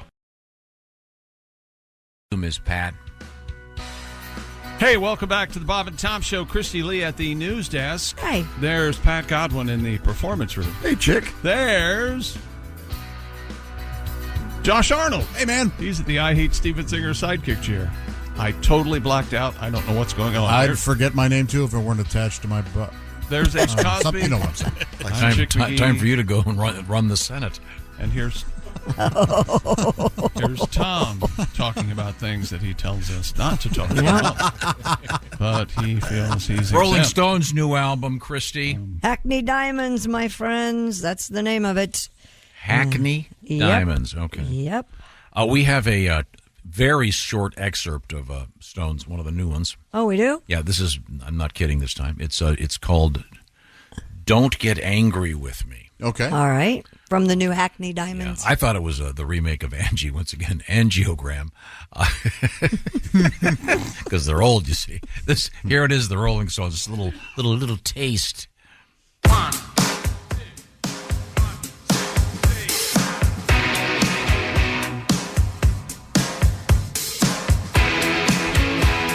All right, I love it. Nice. Sounds good. That's it? Sounds kind of like Start Me Up. That's all we got? That's all we have. We'll have more later. Man. What did you say? What did you say? Start Me Up sounded like? Because I've noticed that about you. I don't know when the original things came out that you base everything on, but nothing new comes out that you haven't heard something else. No, I'm that's saying that. It has that feel. You don't think so? No, you saying how it has that feel. Here it comes.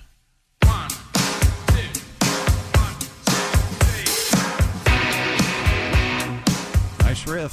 Yeah. Yeah. Don't get angry with me.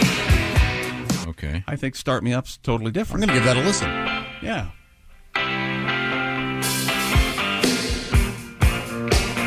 That kind of and then the pause. Okay. How do you get better than that? I mean, come on.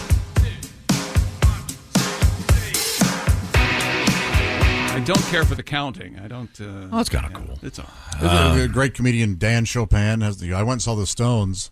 Start me up, clear. And he did the paddles. They're old. We have a they're old. We have a clarification On? Many of them, actually. Oh. The story about the zoo that's full of taxidermied animals. Yes.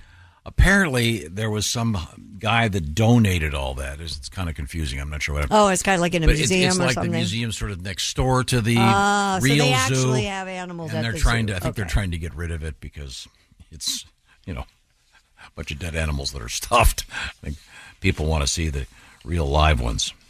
They've been. I guess the taxidermied stuff's been collected since the 1940s. Does that stuff start to get kind of funky and fur falls off? Not if it's taxidermied. Not if it's done well. I would think. No. How do you clean it? My uncle was a big game hunter and has a bunch of those animals in his home. Oh, it sounds lovely. It's scary. It frightens me to this day. When I was a little kid. What's the biggest one he has?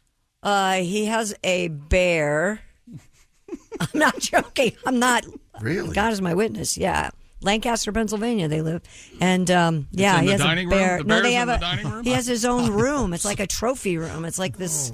They live in this really old 1800s built home, and it's like this house full There's of. some things I've killed, and I've kept their bodies. He was a big game hunter. It was a different What a time. lovely room of death. And the South Dakota Zoo has real animals.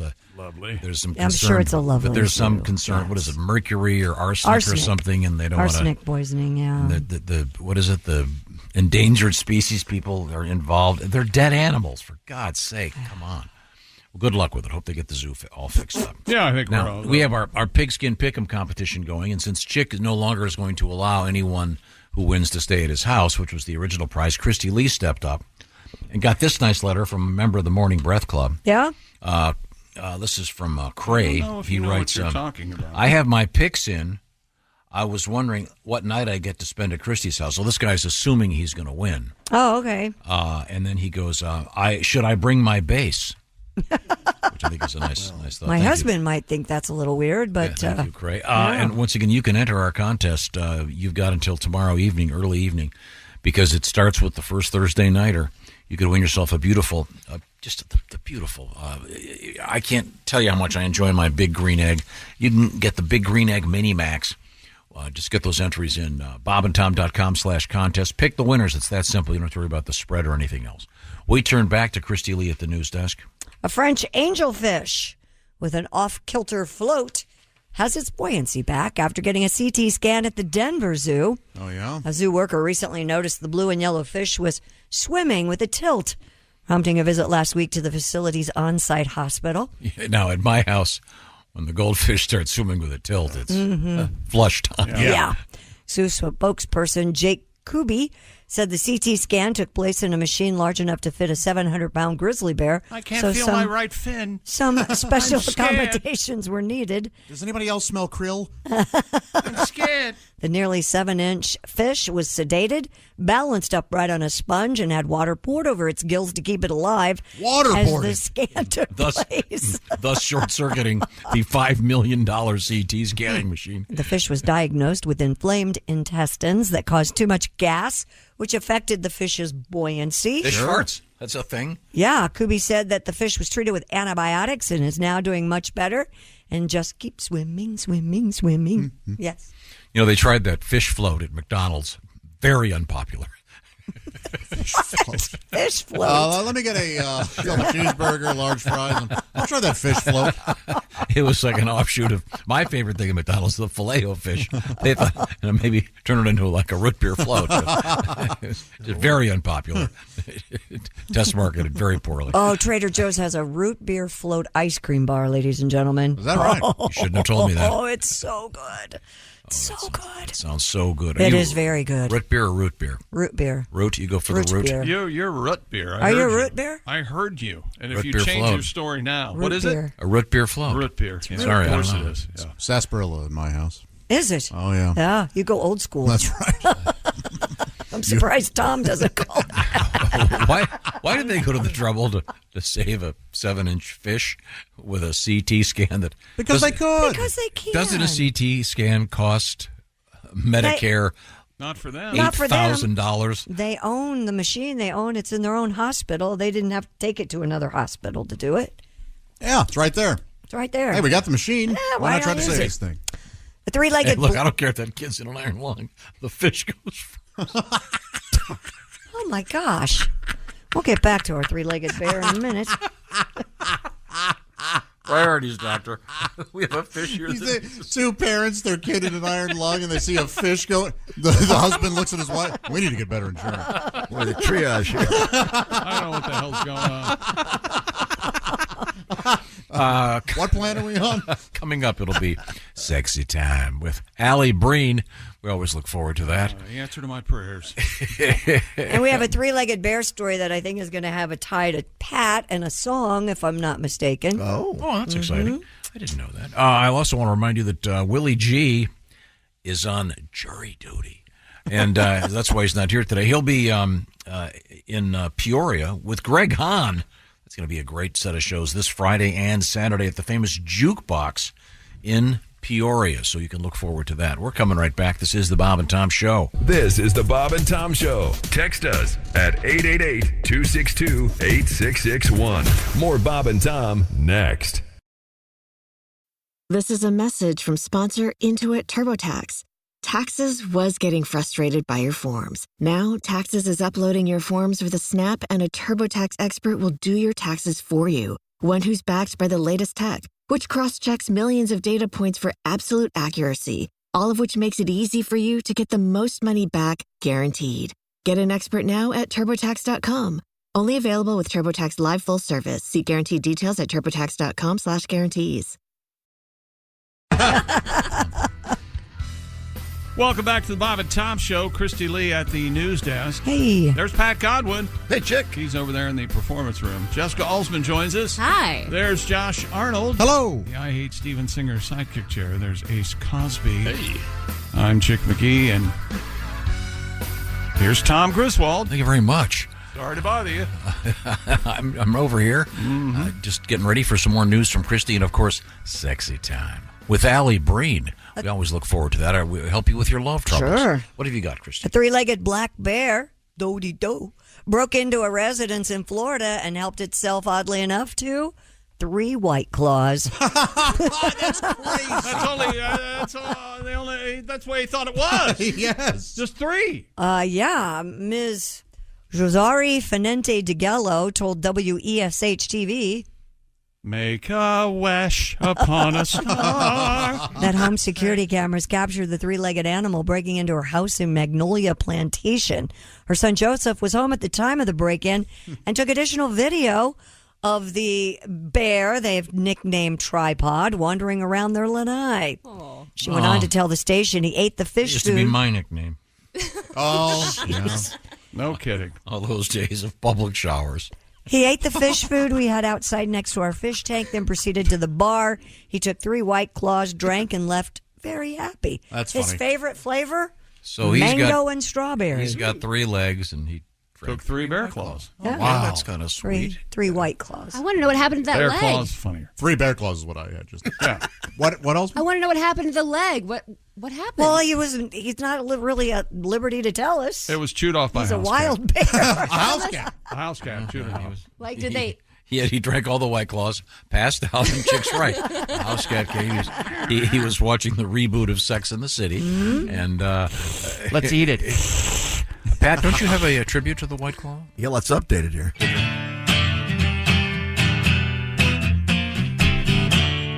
Drink a White Claw after Pilates.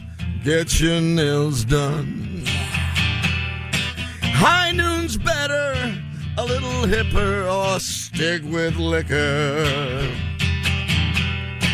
Blonde-haired cougars like the White Claws, and so do black bears.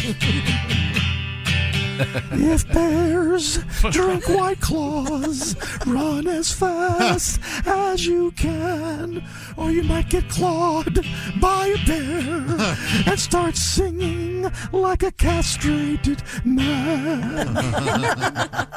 Thank you very much. Very silly. A little tribute to Cream. That is very a silly. little Eric Clapton tribute. Thank you very much, Pat.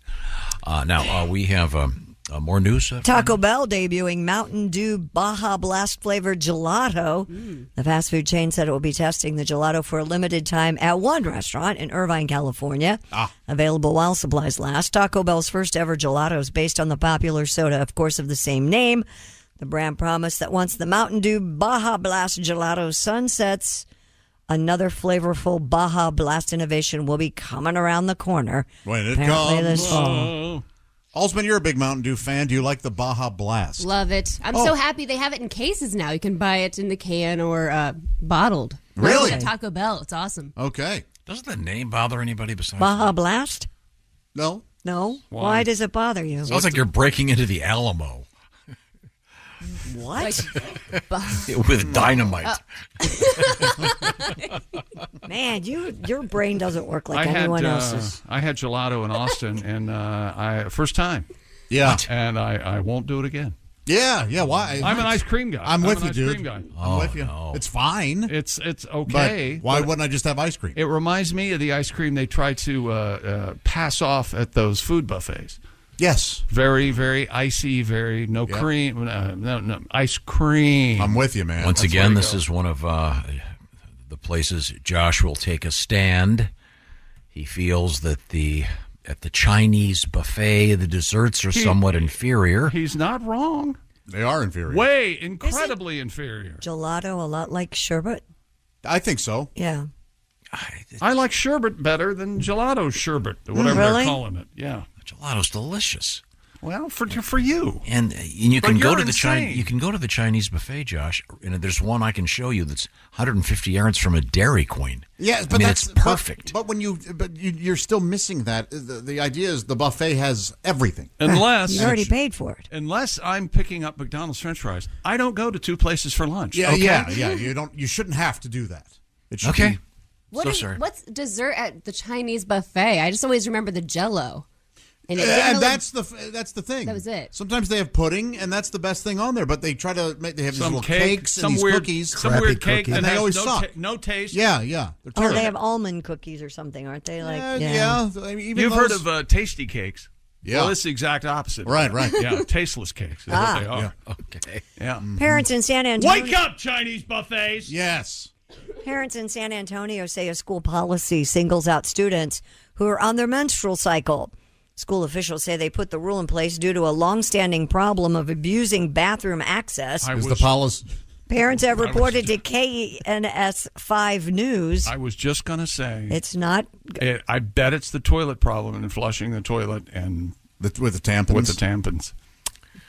It's called the Purple Pass policy. A purple slip of paper is used by 6th through 10th grade students when they need a bathroom break during their menstrual cycle. Oh. Apparently, You know that's what? 6th through 10th grade? Yeah. What about 11 and 12? What about 5? Or are they all... I think you're missing the larger point here. I'm actually... This or is 11 one of and those, 12 are all pregnant. This is Oh, one, okay, I'm sorry. one of those cases where I think the school is wrong here. Yeah. No Why not kidding. just give them a regular bathroom pass? You don't have to tell everybody.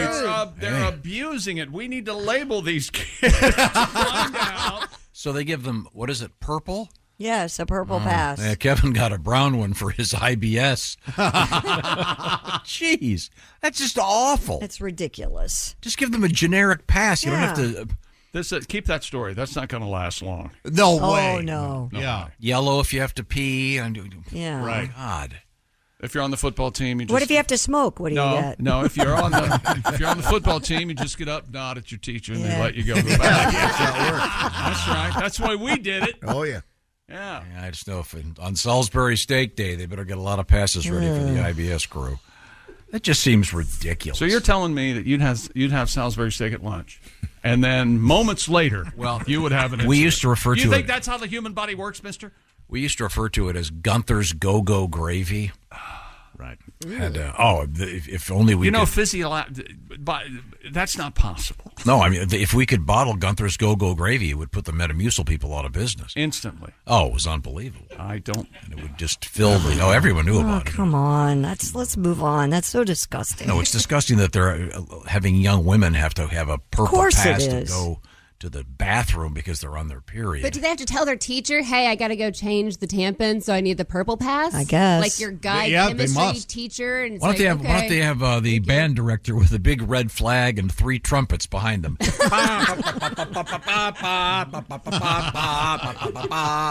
There's blood in Tuna Town today. Gosh. Is that John Philip Sousa? Is that one of his originals? Yeah, what the hell was that? I think you lost your read again. I can do the bass clarinet part from "There's Blood in Tuna Town" if you'd like to hear it. Health officials in New Zealand say a dinner plate-sized surgical tool was discovered inside a woman's abdomen over a year after she gave birth by C-section. Wow. According to CNN, the Alexis retractor, which measures 6 inches in diameter. Oh, sure, yeah. The old it's a 6-inch plate, so it's really only an hors d'oeuvre plate. Yeah. Josh. Give me the retractor. Was left inside the woman's body after the birth of her baby at Auckland City Hospital in 2020. You can't do work with a 6-inch plate, I can tell you that. The woman suffered months of chronic pain and underwent x-rays that showed no sign of the device. What? Yeah, and when the pain became so severe, she went to the emergency room. The device was finally discovered with an abdominal CAT scan and removed. Wow. Morg McDowell, the New Zealand's Health and Disability Commissioner, recommended the board make a written apology to the woman and revise its policies to prevent a similar occurrence in the future. How about free treatments for the rest of her life? Whatever she needs. Yeah, You've just given birth to a baby lawsuit. Yes. Congratulations. You're lucky we didn't leave any cutlery. Congratulations. It's a settlement. Yeah, what's the Monty Python bit? Yeah. I'm glad I didn't say anything about the knife. Now, did they? No, they left the plate in during a C-section. Yes. Now, did they make her give birth to the plate naturally, or did they go back in? No, they went back in. Okay. Yes. That'd be a bear. Just push. Come on, eat some ice. 6-inch retractor. Oh my God. You know the term. Come on, during childbirth is totally appropriate. I'll get the tongs. I'll get the tongs, lady. Stop crying. Yeah, don't they have an inventory they have to do no matter what? Like you would think. Yeah, they do. Do you think any husband next to a birthing woman has used the unfortunate words, "Oh, shut up, you're fine"? And they were subsequently written on his gravestone. Yeah. You wanted this, baby. I didn't. Stuff like that. Oh, God. Oh, my. What's the name of the device? It's an Alexis retractor. Framden. Sure, yeah. Can you tell her what to do? Johnson rod. Can you tell? Yeah, Alexis, where's my retractor? Alexis, get out of my stomach. Alexis, take the tunnel out, Alexis. Thanks. Time now to check in with Chick McGee. Thank you. You know, fall's pretty much pretty close to beginning officially, and that means kids at school, spare time filled with practices, other activities, to and fro in the car. Your home might be sitting empty and vulnerable. That's where Simply Safe Home Security comes in. Now, if an intruder breaks into your homes, exclusively with Simply Safe professional monitoring agents can actually see, speak to, and deter them through Simply Safe's new Smart Alarm wireless indoor camera, stopping them in their tracks. 24/7 live guard protection is made possible by the new Smart Alarm wireless indoor camera, available with Fast Protect monitoring plan. It's the only indoor security camera that can trigger the alarm and instantly deter intruders with a built-in siren. And you can install your way, of course, do it yourself in about 30 minutes, or have a Simply Safe expert set it up for you. It's up to you. Either way, it'll be easy to protect your home. And for a limited time, get 20% off your new system. Just sign up for Fast Protect monitoring. Go to simplysafetom.com. That's simplysafetom.com. And remember, there's no safe like Simply Safe. Thank you very much, Chick McGee. Coming up, it's the lovely Alli Breen with Sexy Time. This is the Bob and Tom Show.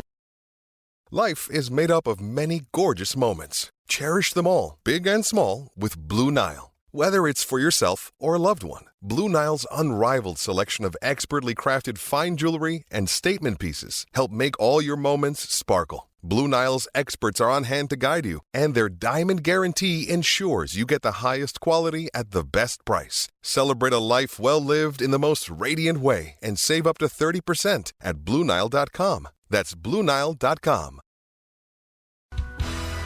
Hey, welcome back to the Bob and Tom Show. Christy Lee at the news desk. Hey. There's Pat Godwin. Hello. Hello. Jessica Alsman joins us. Hey. There's Josh Arnold at Hi. the I Hate Steven Singer. Where is it? Yeah, IHateStevenSinger.com. That's right. There's Ace Cosby. Hey. I'm Chick McGee, and here's Tom Griswold. Hello. Thank you very much. We have coming up one of my favorite segments every week with the lovely Alli Breen. It's called Sexy Time. Oh, and look who has. Is that a braid or one pigtail? Did you get one chopped off? It's a braid. Yeah. It's just a braid. I didn't chop half my hair off. And where are you? I'm in Orlando. I was supposed to fly home last night. I'm flying home today, so I'm in there. I think I'm in their breastfeeding room, actually. They don't have any other private place. Oh. Nice. Wow. Well, I hope nobody gets hungry. I know. Milking You hear a station? crying baby. I gotta run. Wow, that's nice. Well, I'm glad that you were able to call us. And the way the show works is people write you at Alli Breen, ALLIBREEN, on a variety of social media platforms with their love troubles. What have we got? Dear Allie, I own my own home and I rent a room out, and I've been hooking up with my roommate off and on for the last year. We're getting closer and I can see us having a relationship, but I need her to keep paying rent, and I don't know if she'll think she should if we start a relationship. What should I do? This isn't that. Wait a second. Dear Ace. Yikes. Josh, your thoughts? It's not that big of a deal. Really? It's just mild, a little awkward, but yeah, just talk to her about it. So you have to. But say what? Yeah, I can be your boyfriend, but you still have to pay me rent? Yeah. Okay. Just say I can't afford to, I'd stay still like here to share without some rent. Yeah. Otherwise, I have to get another roommate. Yeah. So Well, then, should she start charging for the action, if you will? Of course not. No. Well, you don't see a difference. You don't see a difference in paying Do you rent? pay for it? I think, Christy, in the words of Jack Nicholson in the movie The Last Detail, one way or the other.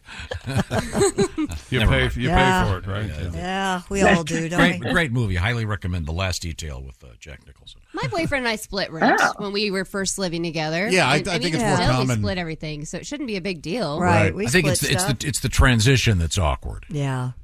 Probably. Well, also, if she's moving into his room now, if she doesn't have a room of her own anymore and is with him, I guess that's kind of a difference. I think It get would another be, yeah, but roommate. She's still using utilities and the living room space. You got to pay for that. If you're worried about this, maybe you don't like her that much as it is. This stuff tends to work out. Yes, Chick's got a point there that this will all be fine. I mean, if you wouldn't want her to pay rent, would you, at some point? Or would you always want to keep an itemized list of everything you're doing? A lot of couples do. Right, yeah. Well, that sounds lovely. Pat, you don't need to write a country song. Money's tight, and so are you. Boy, that could have been a little softer. I don't know. Let's move on. What have we got, Allie? Dear Allie, I gave my girlfriend an expensive watch as an anniversary present a few years ago. She rarely wears it, which is fine, but I recently asked her about it, and she said she ended up selling it to help pay for some art that she wanted. I guess it's hers to do what she wants with, but I'm pretty mad about it. Should I tell her that she upset me? Yeah. Yeah, that's not cool. Yeah, you should tell her. This kind of thing doesn't bother me at all. Really? Yeah, get what It was you want. a gift. So she didn't like it. Go ahead and take it back and get what you want. It'd be cooler if she told him she was going to do that, though. That's Sure. the thing. Yeah. He kind of got blindsided, so he's like, "Oh," but you hid you the can fact. move on. It's not like a breakup situation. Yeah, usually you wait for a breakup to sell the stuff that your boyfriend gave you. Yeah. You don't do it while you're with him. That's crazy. She could have said, "Hey, you mind if I sell this? I'd like to get some other things." But who cares? Never underestimate the power of throwing something back in his face. I like that. Also, I like that. get Very something nice. cuter next time for her. She probably didn't like it, so she had no problem selling it. Well, she bought artwork. Yeah, you big dumb boy. Yeah. Do Pat, something better. Pat, you have any thoughts on this? This sort of sounds like something you'd be involved in. Sounds like it sucks, to be honest with you. Yeah, You'd be mad? Yeah, I'd be mad. I can see Pat being mad. Guys, don't buy your woman any kind of jewelry unless you know exactly what it is she likes. That's expensive anyway. Yeah. So she should have probably I mentioned guess since it. it's That's it. Yeah. And I guess since it's an anniversary, that makes it more of like a special gift than any other kind of present. So, yeah. Maybe she should have asked him first. Okay, let's move on. What else you got? Dear Allie, I'm in a long-distance relationship, and my girlfriend didn't visit last week because she had COVID.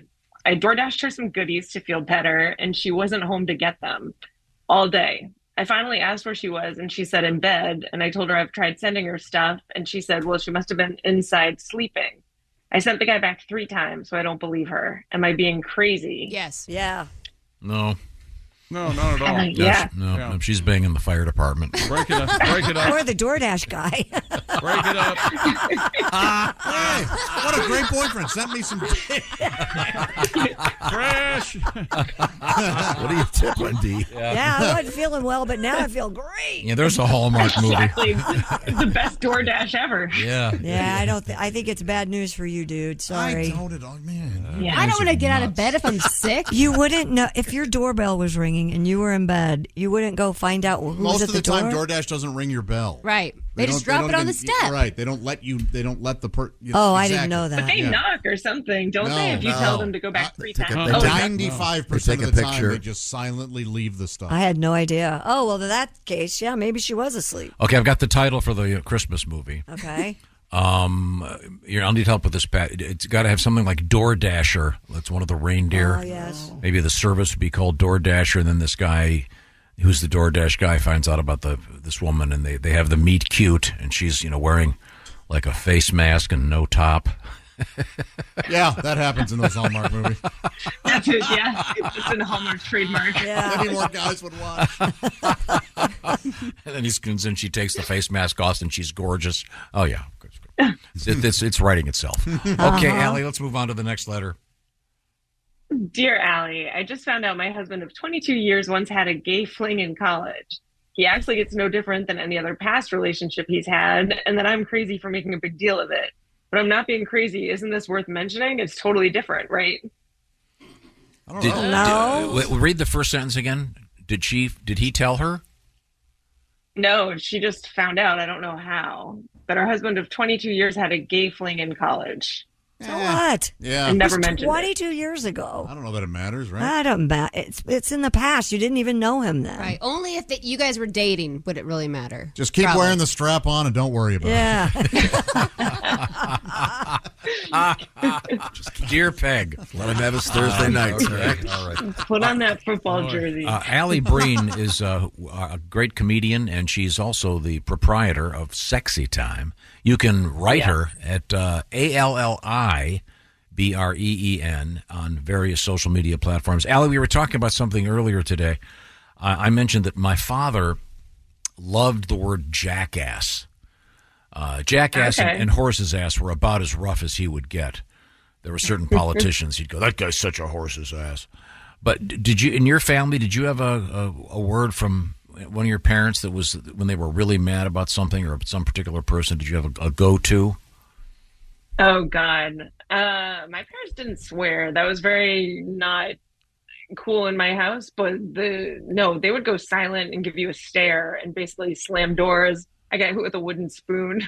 This is going to make my family sound worse. I know. No, it's fine. Not badly, but it was a... wait a minute, hang on. You'd get whacked with a wooden spoon? Yeah. My mom would spank us with a wooden spoon. I thought that was normal when I was a kid. Yeah. That's... Mom used that ping pong But the paddle worst- thing. With the ball, it had the little ball and the string attached to the end. Did she at least remove the staple? She did. Okay. Lucky she didn't have pickleball. That thing had really hurt. Oh, I know, right? That thing. Allie, what was That's the like worst from thing? a sorority. Yeah, that's... You said that the worst That'd be thing... great if she actually used the ball on you, Christy.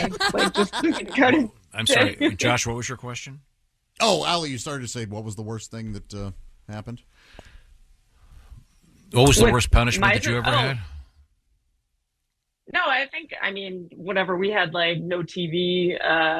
You had to go and not have dessert. It was that kind of punishment. Yeah, the the worst. Yeah, no dessert was probably the worst thing that could possibly happen when I was a child. What's the worst thing you say? What? Oh, She doesn't God, have children. I can't say. No. I mean, if you're dealing with someone, do you have a go-to? Oh, I go for the jugular. I'll get as mean as I can possibly get. I can. That a girl. Yeah. Let her fly now. It's fine. Swear up a streak. Okay, this is radio. I'm sorry I asked. Let's move I was on. just gonna say we'll get canceled if I say what I can say. Okay, let's move on. That's very hot, by the way, I'm sure, for some people listening. Alli Breen is our guest. Let's get to our next letter. Dear Allie, my boyfriend calls me Pickle, which I thought was a really cute nickname.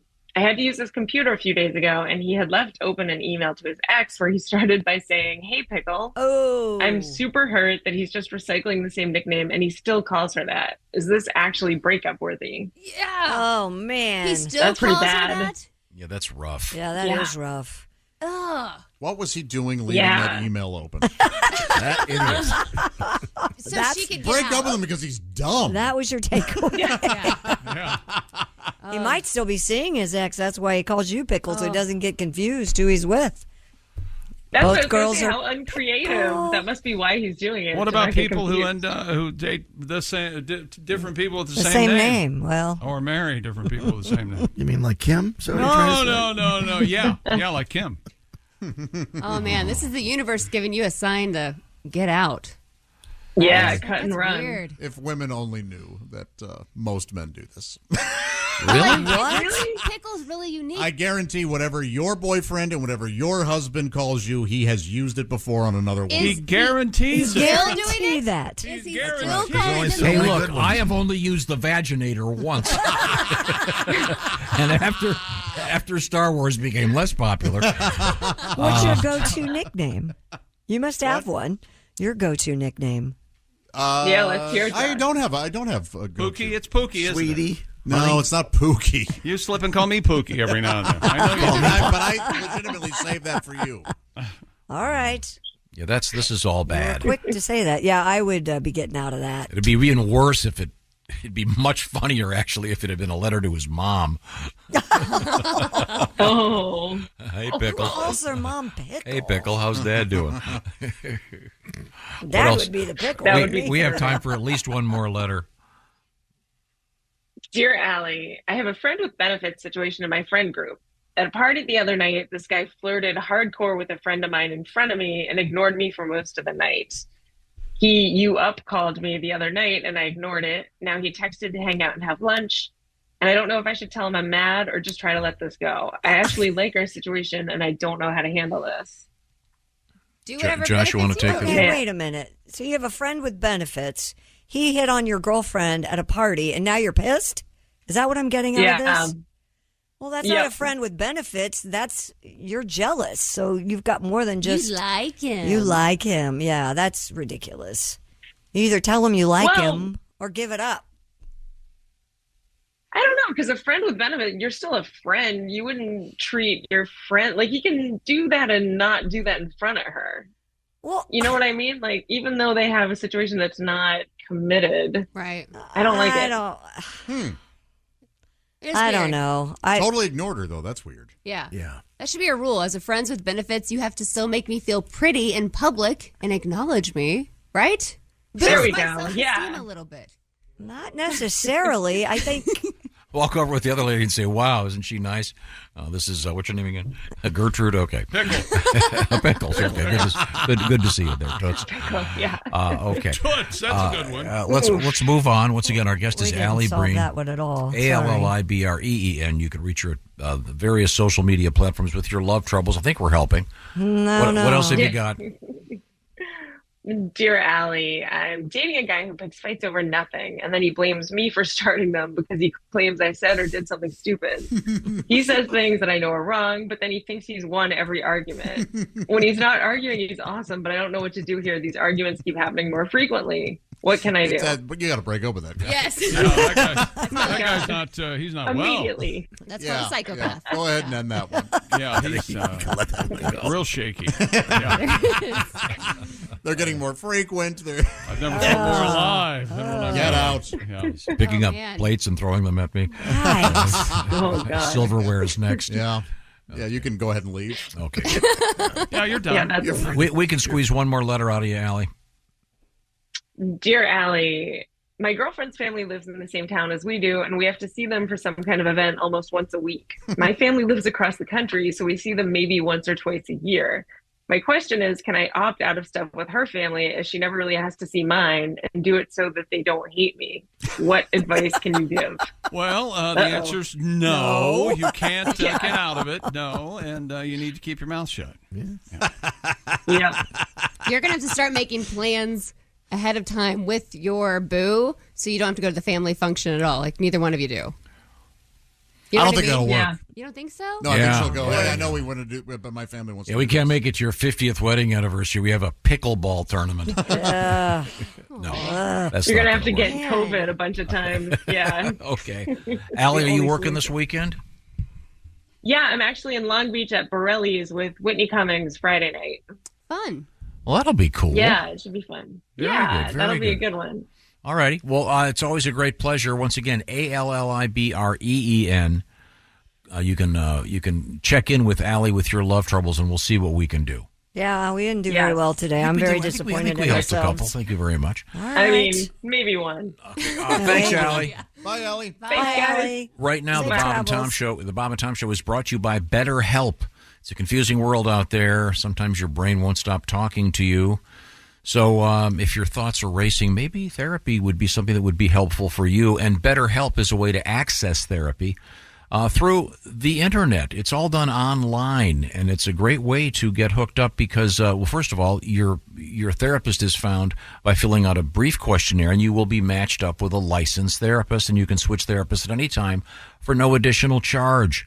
And then the way it works is the therapy is done online, as I said. It can be a phone call, or it can be like a FaceTime call, or it can be just texting back and forth. Whatever suits you. It's designed to be extra convenient for your particular time and your particular schedule. So get a break from your thoughts with BetterHelp. To find out more, visit BetterHelp.com/BTShow. Do it today and get 10% off that first month. That's BetterHelp, H-E-L-P, BetterHelp.com/BTShow. Get on your way to being your best self. Once again, the Bob and Tom Show is brought to you by BetterHelp. Coming up, we're going to be investigating today in history. But first, I want to remind you, we do have our Pigskin Pick'em competition coming up, and it starts tomorrow evening with the first Thursday night game. That's right. It's the NFL season. Week 1, baby. A special edition of the Shoe-In tomorrow? Yeah. Okay, good. Well, no, it'll be Thursday always because I might pick tomorrow night's game. You don't know. Okay. You don't Well, know me. If you want to get involved in this, it's a shot at the Big Green Egg Minimax, bobandtom.com/contest. We hope to hear from you before then. This is the Bob and Tom Show. For a complete copy of the Bob and Tom Show contest rules, go to bobandtom.com/contest-rules. Or just scroll down to the bottom of the page and see contest rules. This is the Bob and Tom Show. Hey, welcome back to the Bob and Tom Show. Christy Lee at the news desk. Hello. There's Pat Godwin. Hey, Chick. There's Jessica Alsman. Hey. There's Josh Arnold. Hi, Chick. He's at the I Hate Steven Singer sidekick chair. There's Ace Cosby. Hey. I'm Chick McGee, and here's Tom Griswold. And you know what, Tom? Steven Singer Jewelers is proving how worthless lab-grown diamonds are by giving away a free 1-carat lab diamond with every engagement ring purchase while supplies last. Purchase is necessary. Visit IHateStevenSinger.com for more details. Thank you very much, Josh. This is interesting. I did not know this. I'll do it backwards here. In 1916, what is... Whoa. Is this Today in History? Yeah. Oh, sorry. That was weird. Sorry, I forgot the intro. Who the hell do you think you are? I mean, it's obvious, but time now for Today in History. I wouldn't have gotten this one. Here's Tom. He wouldn't have gotten this one. 1916. It's considered the first true supermarket. The first true supermarket. Really? A&P. Piggly Wiggly. Piggly Wiggly is right. Are you serious? I would have gone with A&P if anything. That's totally very good. guessing. Too good. In Memphis, Tennessee, the Piggly Wiggly, 1916. I think the southern part of the United States, they only come up with, let's call her Piggly Wiggly. Yeah. Yes. I don't know if they specialized in pork. I don't know if it had been a butcher shop. Go down to the There's something Piggly. I've never told you. My grandfather on my dad's side lived on top of the Piggly Wiggly in Virginia. No kidding. In Pennington Gap, That's Virginia. convenient. That sounds Nice apartment. That sounds lovely. Very convenient. Talk about handy, though. Yeah. Hey, can you go borrow a cup of sugar from I just go downstairs. What I do is I got a hole cut in my floor. Grab the meat. I go right down there to the meat department. 1969.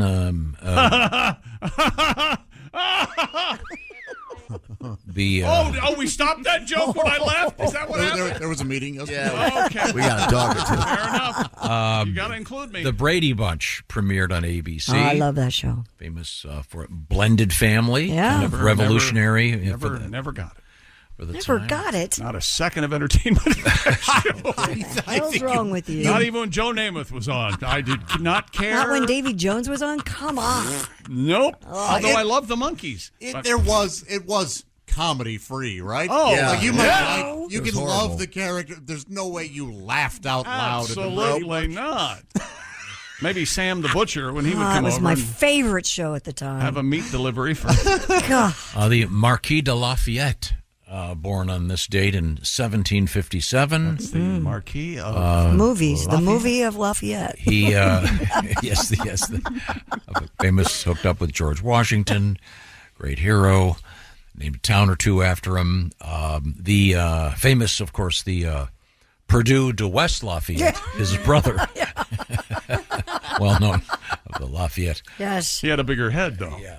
Yes, Is that famous. where you're going? Yeah. The Purdue Pete there head. we Yeah. go. Okay. One of the greats from Saturday Night Live, born in 1947, Jane Curtin. She is one of the greats. She's in that new movie with Ben Kingsley, Jules. Is that what it's called? It is. The guy who, I saw that. I highly recommend it. Yeah, I Very enjoyed nice. it. Yeah, it's an adult movie. I liked it very much. Let's see. Not like a, Not like an X-rated movie. Yeah, just a movie for adults. a good friend of the show, born in 1958, Jeff Foxworthy. Oh. You might know it's your birthday when. You might be a Virgo if you. There's a cake on your dining room table. That's right, Jeff. Yeah, thank you very much. Let's see. A happy birthday, Rosie Perez. She's been in a bunch of great movies. Tony Perez's great granddaughter. 1972, Idris Elba. Oh, yeah. Yeah. There was a really good interview with him and Willie Geist Sunday morning on the NBC. Did you know show. that he was that had the beautiful English accent when you just had seen him on The Wire? No, I did. I forget what. Well, I watched Luther almost right away, so I knew that he was very British. But yeah, if you watch The Wire and it's Stringer Bell and aren't aware of where Stringer Bell's really from, it kind of throws you when you see him at first. Yeah, but, they're very good. Yeah. Oh, yeah. He's very good at being the acting. They're very good. Time now to check. Oh, in. wait. Today is National Read a Book Day. How about that? We were just talking about that off the air about or carving out time to read a book every day. Books are dumb. Read the whole book Books today? are dumb. Get lost in a book Why today. read a book and you can watch the miniseries? Good Lord. The hoity-toity reading over my head. I don't think so. Boy. Camus, The Stranger, the miniseries. Time now for things we learned today on the Bob and Tom Show. I'm back, baby! Yeah, you are. It was very, very close, but I decided to come back. And I'm not saying that I'm not going to leave again. And maybe not come back that time. You don't know. Joe Walsh, the Hamvention appearance that Tom would not stop talking about. We had to. The Hamvention. We soldiered through that. Ham radio operators. It's a fun time. Received several letters from folks who like to attend. Evidently, the Wall Street Journal is in need of articles. They did a story on Christy Lee's car in Figaro. Christy Lee's little Reporting on Figaro. anything. You think it'll be in the paper tomorrow? Maybe. Who knows? It's in the digital edition right now. Yeah, maybe it never will be in print. Well, if only there'd be a documentary about that. You know, I could just kick you so hard right now. Well, Figaro, where'd he get that? If only I could see one. Article meant for a neighborhood circular. That's not about you. Wall Street Journal. Congrats, Christy. It's really exciting. Thank you, Jessica. Pigskin Pick'em starts tomorrow because this is week 1 of the NFL, baby. Our long national nightmare is finally over. There's something to do now. Well, now you'll at least be in a good mood till On the February. TV. David Rush had a stupid world record. I forget what it was. Basketball passes. Oh, yeah, basketball passes. But he wasn't in really 1 minute. throwing the None of us ball. cared for it. I was with Ric Flair on my flight from Austin to Atlanta. That is awesome. All the legends were right there in first class. That's right. Me and Nature Boy. And you resisted doing what? I did not go, woo! And I saw that it was Ric Flair. And you know what's going on? Right now, Ric Flair is talking to a room full of famous wrestlers going, you know who was on my flight? Chick McGee. I almost wanted to ask him for help, but I felt almost yelled, how about you, but I didn't. Yeah, very, very nice. I said, big party on the plane. And I cautiously mention this. James Webb won the chicken wing eating contest, beating out Joey Chestnut. 276 wings to 240. Oh. They named a telescope after him. There we go. Are you familiar with the James Webb telescope? Yeah. It's amazing. Have you seen some of those photographs? Beautiful. Mostly AI. Do you know who Jack Webb is? No. Oh, Wait, is he on? Let me guess. Is he like an Avenger or like what do you call it? It's not Spider-Man, even though Jack Webb would work. Yeah, that'd be an old television show called Dragnet. Oh. Jack Close. Webb, and of course, and speaking of that, and Christy, the Jack Webb did telescope, watch. by the way, looks back on Earth for dirty hippies. Thank you. Christy told us a story about how she used to watch Dragnet as a child. I did. What do you have against me today? Today, I hope you never have to work with Tom Griswold. That's exactly right. That's my quote from this morning's show. Pat Godwin did his song "Man from Coming." We got that out again. Classic. Thank you, Pat. My request. It was an amazing song. As was the Burning Man. Rain. Home run after home run. All right, fellas. Putting on a clinic. I've seen rain and I've seen rain. It's raining and it's raining. Thank you very much. This is the Bob and Tom Show. Thanks for listening to the Bob and Tom Show this morning. The show is also out there for you on our YouTube channel. Watch and subscribe.